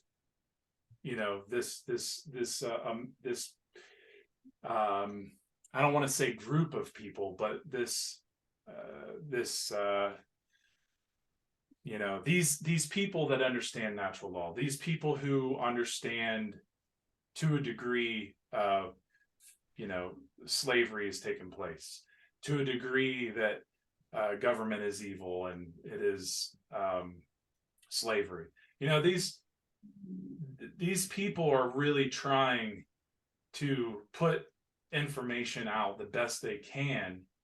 And obviously there's always going to be room for improvement, but man, I mean, and it's good to, really, it's good to show where things are wrong, but, it's better to be constructive, because that means that people are going to listen. People will listen more when there's constructive criticism. I know I'm better at that, but here's the other thing is like, it is important to understand that if we are being yelled at or criticized in a way we don't like, there is also a form of emotional mind control taking place, and we have to be aware of that. But I wanted to say something about what you were talking about with natural law, because religion, and maybe you already know this, but religion is about binding, right? Well, that is exactly what natural law is. So therefore it's not a religion, it is religion, period. That is the thing, the law that binds us to our consequences. And the law of one, kind of. Right, it is the law of one, and it is, a lot of people don't really understand natural law, like what is its like absolute purpose. Well, I can tell you from what I understand, it literally teaches you a lesson. We would never learn lessons in life without this law. So it could be the law of lesson, moral lesson, right? Karmic law and all that stuff. More lesson. Right. More or less. Right? Yeah. Wow. Yeah. It's like, and that the lesson, I mean, what is that for? It's love. It's to move us into greater and greater growth and evolution, to develop our potential to become all that we can, all that we can be, right? And I was thinking about this whole idea of like, okay, the dynamics are complexified, right? When you venture from one person to two people, right? Or more, right? And then from the context that we're all one in ultimate reality, and that's ultimately where we seek to, I guess, merge. I can understand that oneness. And then I was thinking about the three, right, is like, you could say how it could be manipulated by a third party. The one and the two can be divided by a third party, or manipulated, a triangulation, and right, and programmed, if the ones aren't aware of their oneness and more awake to this, and there's also the synergy of the combined ones to create that greater thing. The creative spark comes from, I think, probably the masculine and feminine coming together. I think of the feminine aspect of creation being the receiving of inspiration and this like creative thought of what could be that's not yet in existence, with the masculine aspect of doing, taking that energy in and create in and actually manifesting something from it. So that marriage, in that masculine feminine synergy is an energy source too, to something greater, right? It's like our potential. It's a creative power for sure. Yeah, and like our last guest, Maria West, put it, she stated this umpteen times and hundreds of videos of, moving, conscious co-creator, moving, formless into form in a sense. And Mm. and something that is always interesting to keep in mind is that all these laws in operation in the universe, in this world, whatever, anywhere, whether people think space is fake or whatever the hell, worry about the space within yourself and if it's all on good terms with the universe, because guess what, the universe does not even know that you do not know of what's going on within, like, and there's a difference between ignorance and nescience and all these things. And I'm gonna bring this back because Nate, Nate, I love what you you mentioned this in one of your presentations, and you just have like a solitary video on this. But the the pun, or just the play on words, if you will, of this, taking it back to the base level consciousness, so we can rise above it again, because we are inundated with a lot of stuff, and there is a little pun intended with that in regards to being floor-eyed. Mm. You want to just like bring that up and kind of just bring some dilution for a better solution of like Well, yeah, I that mean, water it contamination. yeah, it's well, it's interesting because water is feminine, right? So to poison the water is to really destroy the sacred feminine. Yeah. So if the eye is on the floor in materialism, because remember, it's not just I didn't make the eye up above in between the pillars. I put the eye on the floor. I put the eye as the floor, and the eye also has the checkerboard floor on it, because it's about being completely in base consciousness. But it's more so to see that our sacred masculine and sacred feminine have been wickedly destroyed in our collective, right? And because the key is on the floor, which is care, right? And that means that if care is on the floor, it means no one cares. Yeah. And the eye is also concrete, because it is not able to see. It is, and it's funny because most people don't know this, but one of the inspirations for that piece comes from the symbol of Pepsi. So if you put the symbol of Pepsi, the new Pepsi symbol on top of that, because Pep is,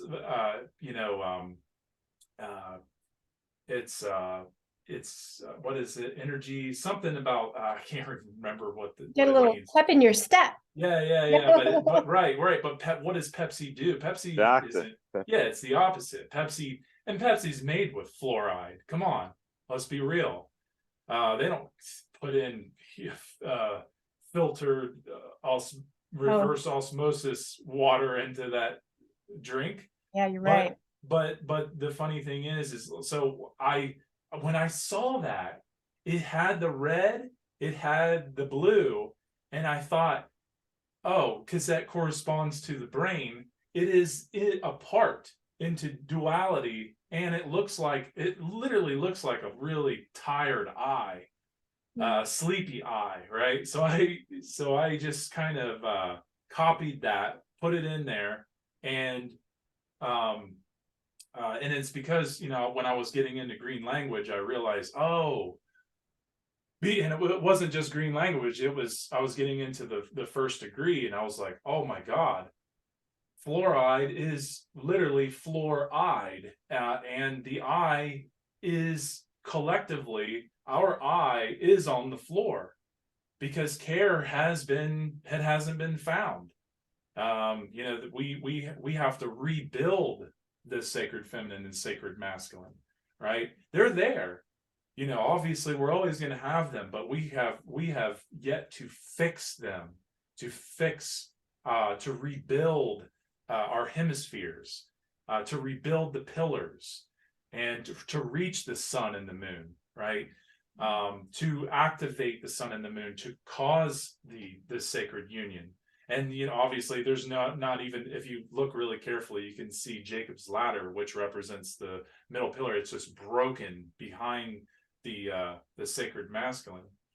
But it is about understanding that we have been dominated by the dark occult, but we have definitely done this to ourselves collectively. And you know, the water, obviously the water being poisoned, it's bad for your pineal. And that's also the eye is calcified concrete, right? The third eye. The third eye is on the floor, it's in concrete, it's calcified. That is what the floor eye is. So a way, like the correspondence in society is that men and women have been polarized. There's been, you know, efforts, you know, to make it difficult for men and women to unite and stay united, you know, to the marriages are failing, you know, all yes, over.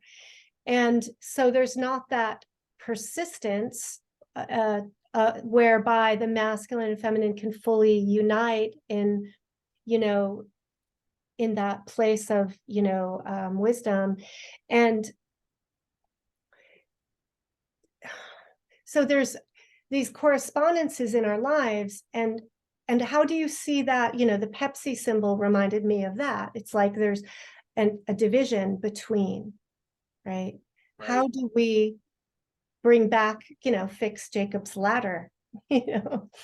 Well, yeah, and then Jacob's ladder is what appears to those who are rebuilding or are building. Because remember, being a mason means being a builder, right? So, well, you know, and it's supposed to be understood internally. So we are all masons because we do build within, but what we're doing is we're manifesting in external experience together. We're building this experience together as masons. Yes. And you know, we're all in certain degrees. You know, there are people who are at the lowest degree of being a mason, but really you have to look at masonry can be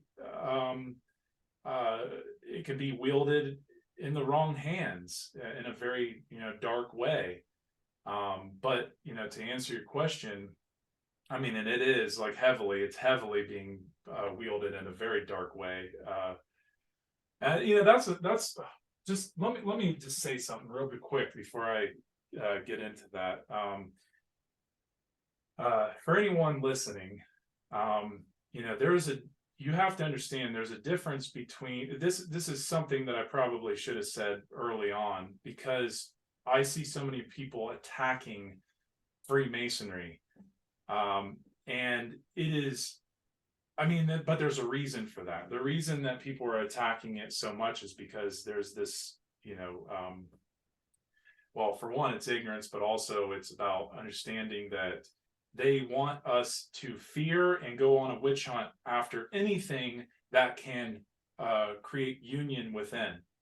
So when you hear people saying the Freemasons did it, you know, the Freemasons are evil, Freemasonry is the devil and all this stuff, it's like, okay, well, how much homework have you done to actually understand that? But the truth is remember this. One thing that people keep getting wrong: there is no such thing as Freemasonry does not equal Freemason. Freemason is a person. Freemasonry is the tradition, the science, right? The art. So we have to differentiate and understand the difference between the two, or we stay ignorant. And I'm telling you, if we stay ignorant, to this occult tradition, we will continue to see slavery get worse and worse. But that's what they want. They want us to continue to go on a witch hunt after anyone associated with Freemasonry, and it's just unreal. But that's what happens when our complex control system of the world is like, oh boy, we gotta do anything possible to keep our control. Which and just means have so much dogma going on about anything. Sorry to cut you off, but I mean, yeah, I really wanted to get either Brandon or Douglas Martin on to have a segment specifically about light versus dark Freemasonry and all this stuff, and how like it's just kind of like knowledge, or so people are going to pick it up like a tool. They can wield it for good or bad and whatever, that kind of stuff. right, yeah, any tradition you can do that with, any knowledge. Yeah. Which is why the laws of nature are being inverted and perverted against us for specific reasons, to keep us in a state of slavery, discombobulation, confusion, and yeah, imbalance. So where we don't truly know each other, ourselves and each other, and just like not being able to, yeah, So pick up that bickering and key. fighting. Yeah, where's that key to unlock that broken heart of just like the divide of, yeah, not only that the loss of the sacred feminine, which is kind of that, yeah, the lost principle of care, if you will, as certain people have mentioned it, but yeah, and I think it is, if we're really going to be serious about learning the way in which we are divided, well, we're going to have to look at the core beliefs, the absolute core beliefs of our worldview.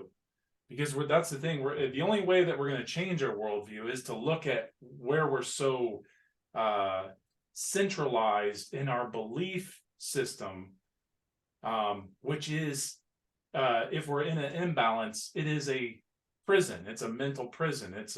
You can either be in your right brain prison or your left brain prison, and these are worldview schisms, right? And so we definitely have to understand randomness and determinism, because this is really, if we don't understand how people are so trapped by these centralized beliefs, then we're really never going to find that middle point.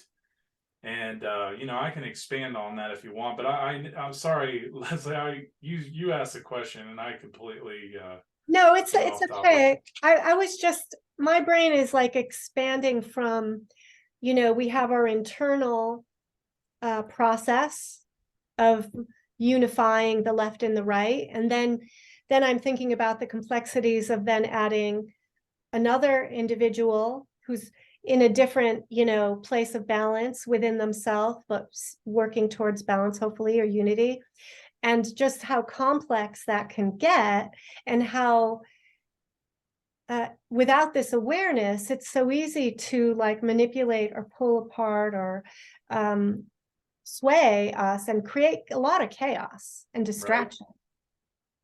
Right. Yeah, to be in dualism means that your hemispheres are away from each other. They're not wedded, and therefore they can become, like you were saying, the one going between the two. And that is like a wedge, right? It is mind control to spread them out.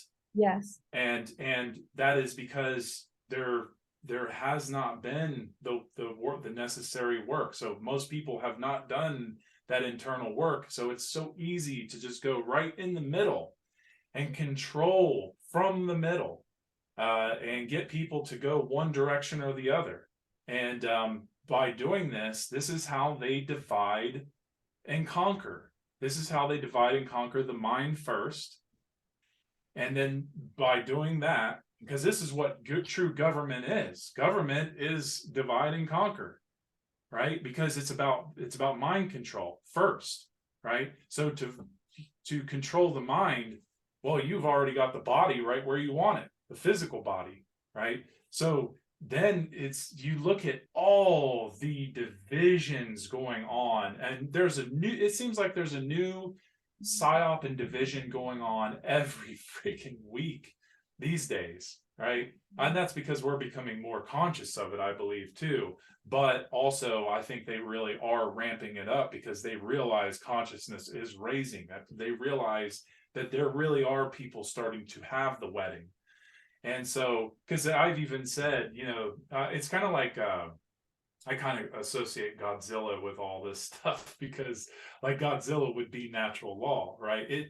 The knowledge of natural law, right? It comes when it needs to come, right? And so, when the world is in chaos and there's this new, global domination, new world order, great reset. Well, there's also an opposite of that, which is the great reset into natural law, to reset ourselves back into nature. And that's something to really keep in mind. But it's we have to be aware of the playbook, and the playbook of the dominators is where we're really going to learn how to find this wedding. Because then we're going to know what to protect ourselves from with our, because it's about building spiritual armor, right? Spiritual armor around the heart and the brain and the soul, right? Because once we really build that spiritual armor, that is when we are starting to care.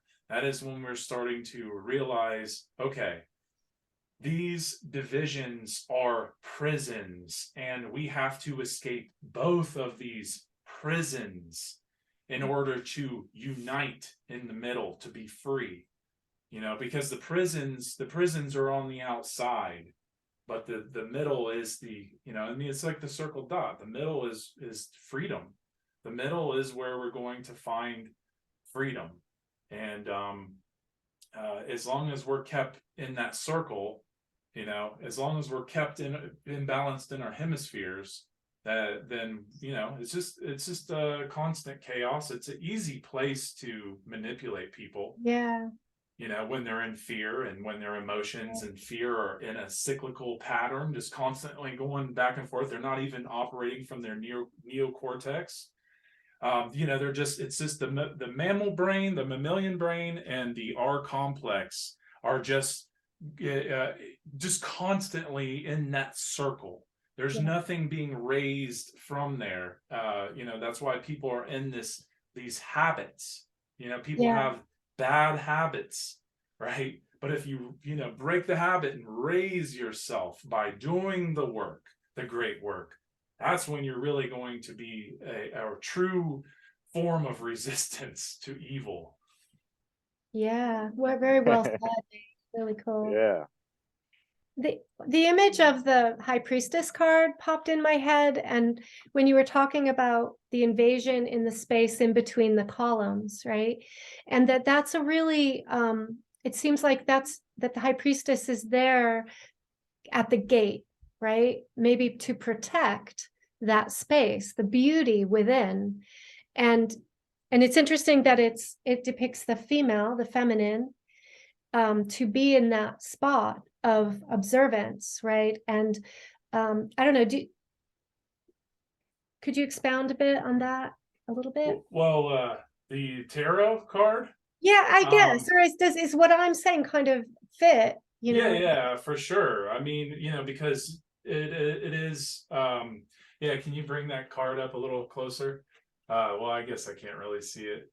That's okay. That's fine. Well, because you have to understand, the feminine being in the middle. This is a reflection, right? And we're supposed to understand it as a reflection of self. We're supposed to understand, this is care. There's no coincidence that the moon crescent is a C, right? For care, to the cradle, to care, and also natural law is feminine, and because it is nature, right? Because it's the nurturing aspect. It is the natural world that is creative, that's constantly creating. But with tarot, if I were to be honest, I'm not so advanced in tarot, but like I do like to break down the symbols, and that's why I was even having him try to hold it up, because it's not etched into my mind yet. But Yeah. I mean, the more that I'm the same, brother. I'm not trying to front. Yeah. I don't understand all this, but yeah, I've heard enough to. there, if I were to look at it again, the Torah, yeah, that's right. Yeah, what The she's Torah, holding. yeah, the Torah is really interesting because that's an anagram. It's tarot, it's Torah, it's also rota. It's one. There's one other one, but it's about understanding the zodiac, because there's 4 ways to understand it, 4 cardinal points. And if you are to really understand natural law further, then you'll go into astrotheology, and that's what that's about. And this is very important, because if we are to advance in natural law, it's going to have to go into the science of the zodiac. Well, that's one aspect, that's one part. And so the more that we and that's she's holding it, that's and remember, she represents care, so you have to care enough to go into that rotating rota, in the Torah. Look into the knowledge of the Torah, look into the knowledge of the tarot. And because you're dealing with the pillar of Jachin and Boaz, the black and white pillar, you're dealing with Freemasonry, you're dealing with the principle of gender. And so right. And obviously you can see the tree of life in the background, and where everything is associated. There's no coincidence that her head is in Da'at, and the 10th Sephiro. And I'm telling you, there's just so much to open up. That moon, I love that moon crescent, with that little It's thing. like the flowers in the back are making the Kabbalah, right? The tree, the tree of Tree. life. Yep. Yeah, interesting. Yeah, so many connections, right? Yeah. Absolutely. And see, that's the thing. Like, I think, okay, just like you have, for one, natural law first. This is just how I understand it. Other people might have different ways of how they approach this, but I say natural law first, because it's about the crux, right? Mhm. Because otherwise, if you go into Freemasonry without natural law, you go in the dark. And honestly, I don't think you could ever really truly understand Freemasonry without natural law, because for one, you even when you get to the 2nd degree, there's in true nature, there is no way that you can even pass in the 2nd degree without understanding natural law. And the thing is that it actually, because there's tons. I mean, Freemasonry is the esoteric teachings of Freemasonry are filled with encryptions or green language. And so the 2nd degree is the past degree, but you cannot pass. Thou shalt not pass the 2nd degree without understanding this law. And so I forget my point. So that natural law is the crux. But then I would say, because Freemasonry is at the center of all esoteric teachings, right? Then that means that I think it's better to learn Freemasonry and then learn Kabbalah and tarot. And I would say Kabbalah and tarot can be learned together, because they are, I'm even working on a board right now, like a really big board made out of masonite. And I'm going to make all the Sephiroth with all the tarot, and I'm going to make a video of that eventually, someday. It's on a back burner, but I think that that's a really good way to learn both, because you really can't understand one without the other. But then Freemasonry is at the crux; it's at the base of these teachings, and a lot of people don't know that. And it's because Freemasonry is heavily demonized, and there's a reason for that. They go to the root.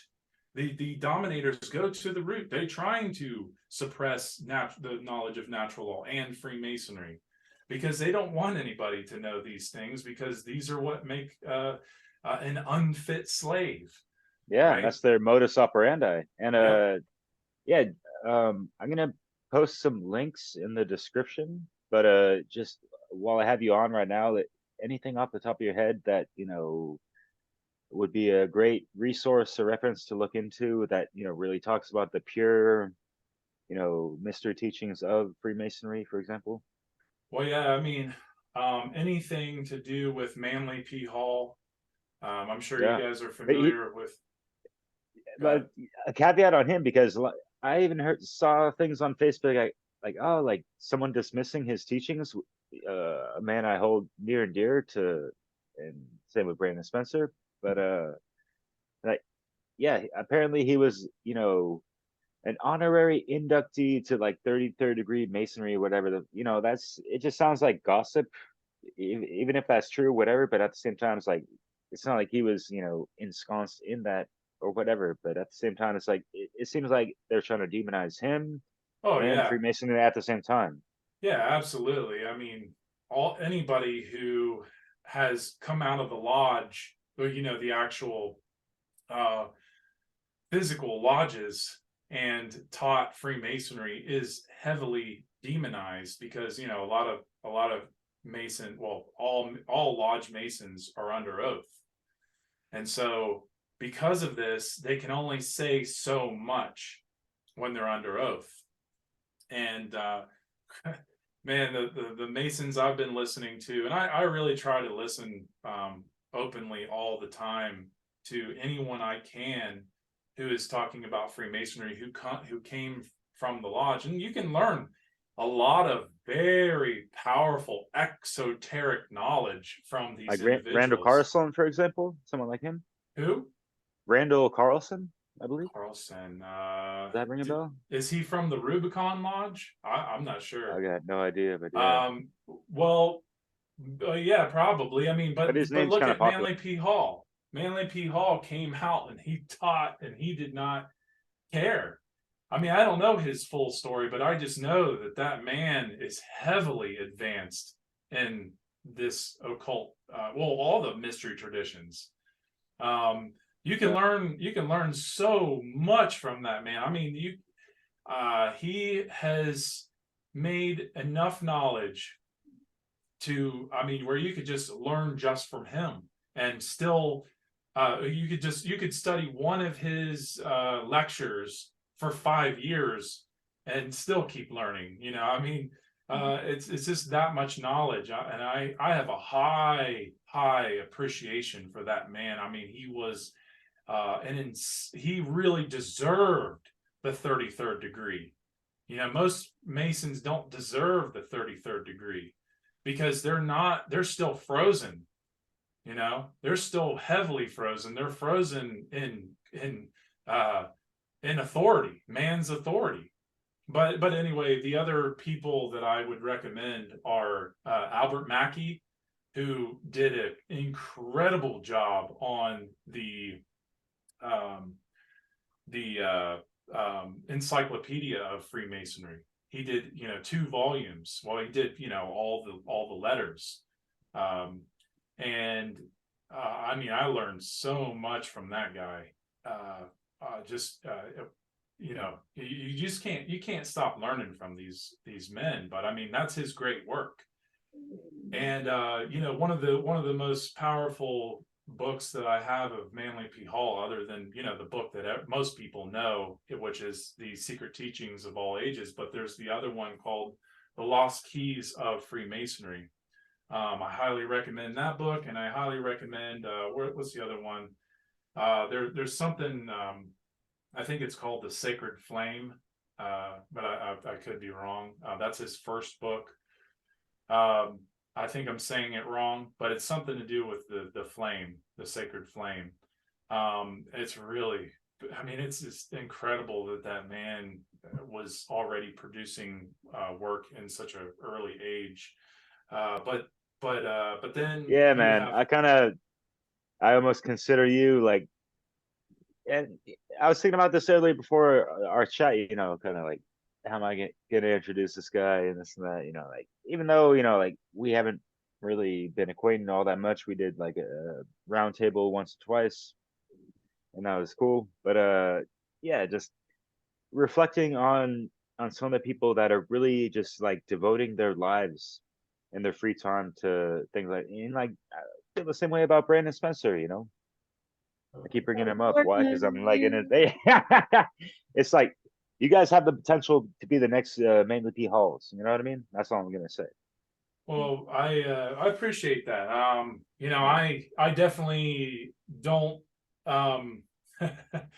Unfortunately, fortunately and unfortunately, I was a super degenerate, for a long time, and I never had anybody in my face trying to tell me anything that would help me, be better. I had a few people that spoke of, they like what are those people that come, Jehovah's Jehovah's Witness? Witness. Yeah. Yeah, they were the people that I talked to early on that really tried to get my brain thinking about certain things, and I'm very thankful for that, because even though I completely disagreed with them pretty much on everything, and still do, they definitely got my brain thinking about things that I never thought before, and got me questioning things. And it wasn't just them, but like getting into Eckhart Tolle really changed my life early on. But I kind of, and like a lot of people, they come into the game late, and not having any knowledge. I never read books when I was younger, because I was, like I said, I was degenerate. I didn't understand. See, I never had the right books to read, and there is such thing as right books, because right books are all about trying to understand the self, trying to understand the world you live in. Those are the right books. Trying to understand how to be a better person. Those are the right books. And I didn't have access to any of that other than maybe the Bible. But then I thought the Bible was just a bunch of BS, because of how I was raised. And the thing is that Manly P. Hall, if anything, I hope to be someone more like him. I look up to Manly P. Hall more than pretty much anybody who has done the great work. Yeah. And I definitely try to align myself, and I don't completely agree with everything he says, but I loved his attitude, right? I love what I've heard from him, his attitude, and it's awesome that we actually get to listen to him. Yeah. In his But own voice. right. But his words are just, the way he writes, his style is just, it resonates with me very, very deeply. And so does Albert Churchward.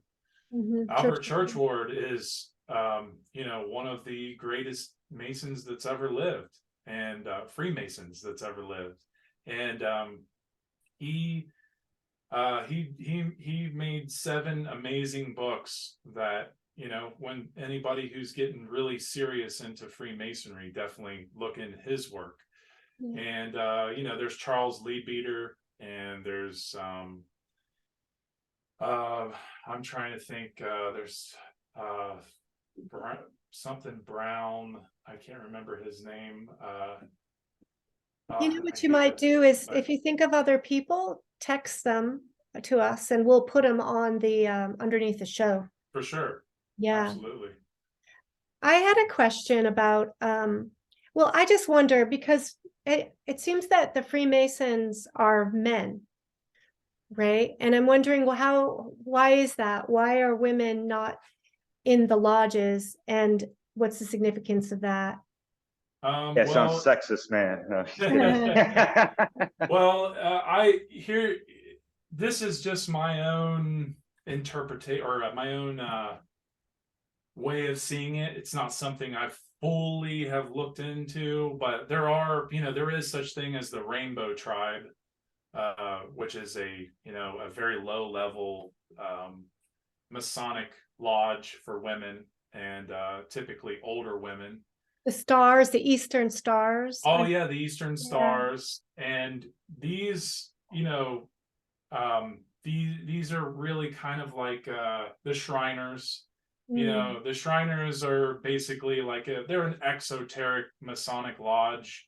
They're kind of like people who will do something for you if you do something for them, kind of thing. And they kind of have a little bit of higher rankings, because, well, like I said, there's a lot of Masons that don't deserve the 33rd degree, and a lot of Shriners get this so-called 33rd degree in their lodge. Donate And, money, and perhaps. yeah, and I don't want to sit here and bash on all the Shriners or any of the people in these lodges, but what they're not doing is they're not helping take the knowledge. We live in the age of information. They're not bringing that. If they have knowledge, they are being occultists. They're holding this knowledge, and they're not helping humanity as it suffers immensely. But they have a lot of money. These people have a lot of money. They can be secret societies, but they're really not. They're out in the open. But their money exchange is in secrecy, and there's all kinds of things that are just they're very surface level. I mean, and they do good things for their community, but I think a lot of it is just virtue signaling, just to say, hey, I'm a Mason, and I'm helping, charity, and I'm and I'm not saying like that's bad, but I'm saying that they definitely do not have any idea of the esoteric teachings, because if they had an understanding of natural law, then they wouldn't be doing what they're doing, and therefore they don't deserve the 33rd degree at all. And that's my take on it. Sure. There's a lot more to it, but So Derek had to truly move and we lost him. So I hope he can come back. I just realized that. Yeah, quickly. But I was thinking we're getting close to really needing to wind down. I'm hoping Derek comes on before we finish. But I wanted to get see if based on your knowledge base, and your understanding, what would you say is the path to dissolving the divide from your perspective? Well, I mean, again, I think it really comes down to being more open to the idea that you're in a polarized dialectic. And that means that if you're someone who's super, based in religion, try to be more open-minded and see that maybe you're in an imbalance, and go more into the left-brain aspects, go more into the left-brained ideologies, go be more skeptical, like an atheist, because the thing about being an atheist is it's about questioning this religious doctrine that we're taught from an early age. That's why a lot of people go into atheism. And I think there's a healthy reason for that. But, obviously people get stuck in that religion because that's what it is. And it becomes something worse, much worse. But, it's same thing with the left brain. If you're more left brained and you are able to, see that balance is such a good thing to have. A lot of left brainers I've talked to, they have very difficult time with right brain ideas or right brain aspects. And because of that, they're like, I want nothing to do with that. That's all, hoodlum, you can't prove anything. Only science can prove everything. And therefore materialism, right? So people in that, the way I've reached them is, with the idea of balance, because balance is, about meeting in the middle. And if you want to see the world get better and you're in a left-brained imbalance, you're going to have to be open to the idea of rebalancing the self. And that means going and doing more, more of the things, the right brain aspects to really bring that bridge together, to really close the gap in between. And, we have to realize that, when we're in, so for instance, to be more left-brained, you're probably in your worldview is probably going to be randomness. And if you're more in a right-brained imbalance, your worldview is going to be determinism. And therefore, if you believe that people have been talking about determinism and creationism for thousands of years, that there's nothing to that, well, you're going to have to question yourself if you're more left-brained, right? Coming from a random perspective. But then if you're right-brained and you think everything is just determined, preordained, there's nothing you can really do to make changes because free will doesn't even exist. Well, then you're going to, stay stuck in a right-brained imbalance, a prison. And so I think it really just comes down to we're going to have to bridge the gap of the determinism and randomness components together to really see what they're about, because there really is, people just don't understand that the deterministic component is just law that we can align to. It is law that binds us. But then, the randomness component is having that free will to choose, right action, or wrong action, right? But it's about fine-tuning the self constantly. If you really care to have the most beautiful ritual within the alchemical marriage, I mean, that to me, that's the most beautiful ritual anybody could have. I mean, at least from my perspective. You're going to have to, if you want to be free, people are going to have to individually work on these aspects and be open to the fact that they're not in a balanced frequency. And people, I'm telling you, so many people are so quick to say, oh, I'm balanced, or, oh, I know natural law. Oh, I'm a moral person.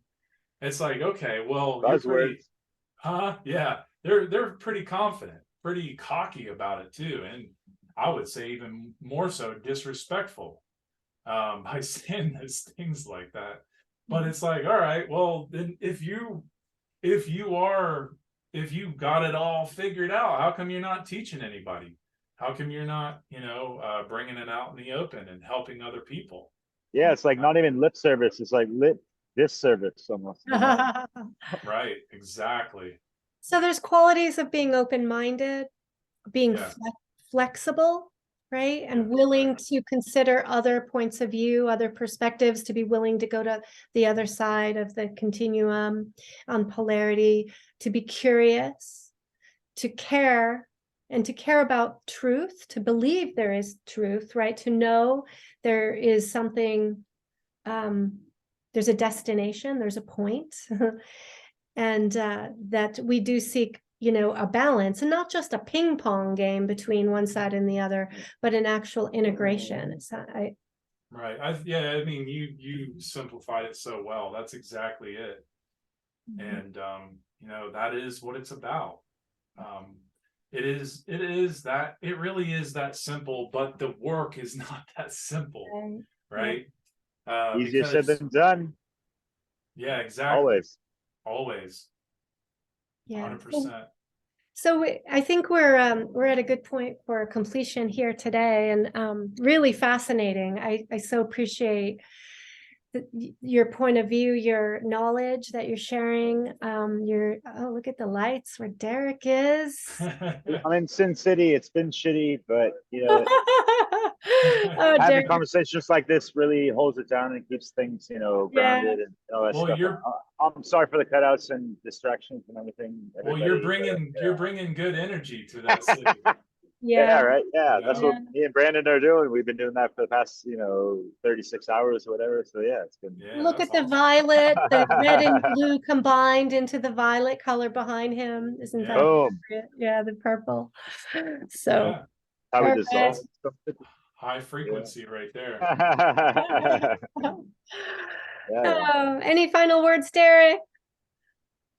Yeah, Nathan, thanks so much for everything you had to say. You touched on so many great points, and you really got to the point in many ways. And I love your approach and your demeanor and cadence about how you know, articulate things, you know, over the years and this and that. I'm not going to ramble on, but Everybody check yeah, out Nate Cap's work. yeah, Cubbyhole, Seed. There's conferences with loads of information. You can go to, I think it's seed.com or something like that, Nathan. But Go ahead, I'll let you. Nate. Where do we find you? Yeah, you can find me at cubbyhole.com, and that's CUBBYWHOLE.com. Oh, And you can find my work and Brandon and Douglas Martin's work. You can also find my outcasting show that I do solo for now. You can find that under Nate, and it says outcasting at the top. And you can also come follow where most of my activity is taking place on Telegram under Outcasting with Nate Cap. And you know, I haven't been so busy on there lately just due to, you know, certain things going on in my life, but definitely going to be more active on there pretty soon. And I'm really excited for my show because it's very synchronistic to start off a show like this, because one of the big things that I'm going to be getting into is the Great Divide. And I'm going to be covering as many aspects of the Great Divide as possible, you know, for the purpose of bringing people, you know, information for people to become conscious of, because, you know, that's the purpose. And also, yeah, there is another seed event in the works, and I don't think it's going to be this spring from what I've heard from Brandon, but I think it is going to be possibly in the summer solstice. So we'll see. Either way, there's definitely another seed event on the horizon, and I'm really excited for it. I actually just did some art for it, the cover, and I'm excited to share that. yeah, because And- Nate, real quick, I mean, like, this is going to be the 4th installment of these conferences, and Yeah. the last one was seed 3. It was the sprouting of that seed, right? It was seed 4. Oh, okay. So you guys can do the 5th one. Okay, so yeah, like This is going to be the German. metamorphosis. Metamorph. Oh yeah. All right. Yeah. Cool. Yeah, Nice. Yeah. so With I'm that pretty, photosynthesis, the light shining on it, yeah, nice. Yeah. That's yeah. awesome. So yeah, I'm really looking forward to it, and I'll definitely be.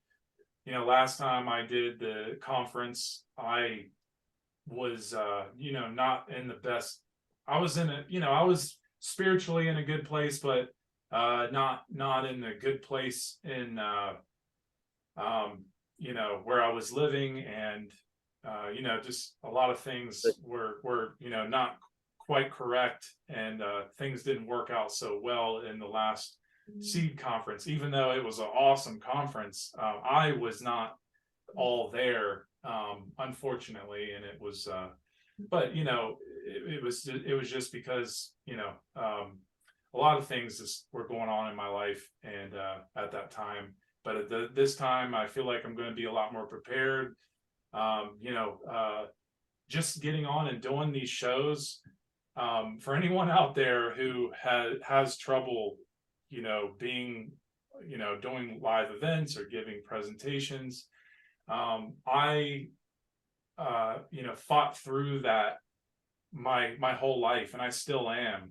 And just because I had a really weird, crazy, bad traumas that happened to me in my childhood, and I'm really getting over that finally, and feeling more confident and more aware and more awake to how important all this information is. And I'm really just doing my best to be my better version. I mean, that's what it really is all about, and that's what it comes down to. And so I'm not trying to make a whole story, but just I just want to share that, because I felt like I kind of let people down the last time I did that conference. And I didn't know that I was going to be speaking, or I didn't know I was going to be being a host at that conference necessarily. So it was a big surprise. And Brandon is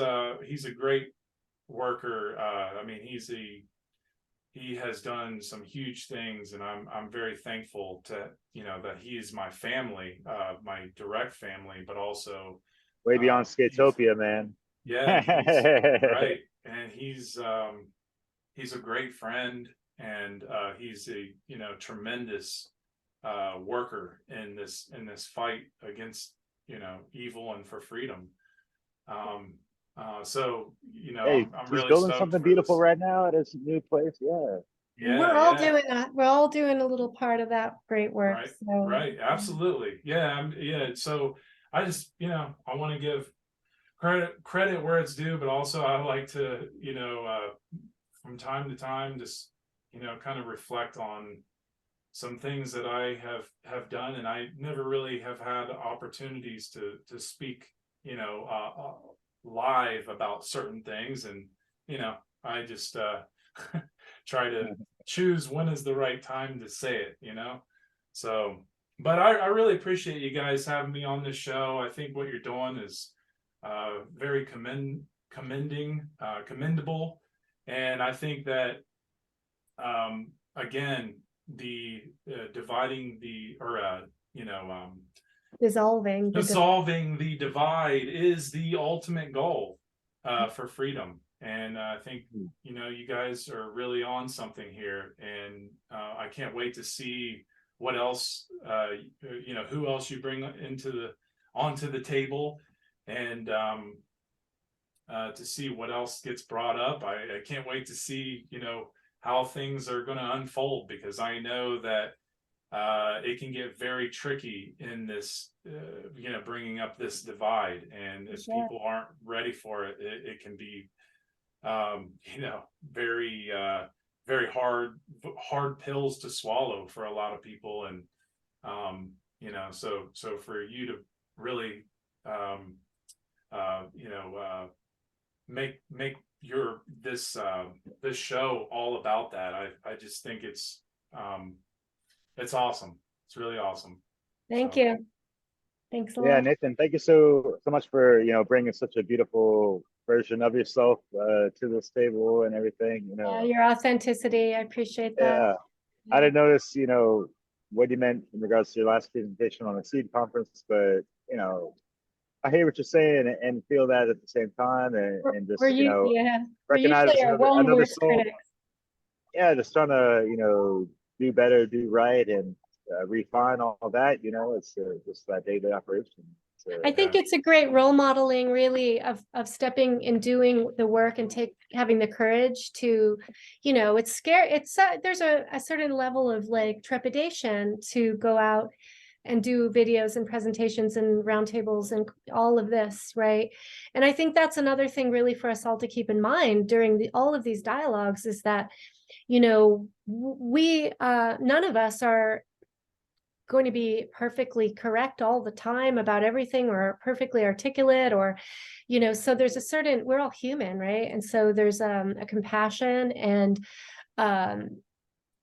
patience and that's needed for all of these dialogues, especially as we get into more controversial triggering topics. We have to recognize we're all humans doing our best, trying to do some good in the world, and we're going to have differences or disagreements or mistakes, and that this is all part of stepping up to being a good human, to have some humility and flexibility again, right? So we have these conversations. All right. Well, I think we got to close this one up. And again, thank you so much. I appreciate both of you so much, and I feel really honored to be part of this. Yeah, likewise. Nathan, close it off for us, please, and tell people real quick where they can find you. Cubbyhole with the W. Yeah, I think. Right? Yeah, cubbyhole.com. Yeah, and you can find the podcast, and it is in both audio for the Cubbyhole and video for the outcasting, and they are in a stepwise progression. You can go out of order if you want, but it's better just to go in the progression, so that way you know where I'm coming from, and I think you can really appreciate the body of knowledge more that way. So, all right, that's awesome. Everybody, look up Nate's work. Looking forward to more conversations, and we're just going to keep plugging away to dissolve the divide. Yeah, definitely. Awesome. Bye, Thanks, everybody. guys. Appreciate it. Take care. Yeah, cheers. Thank you.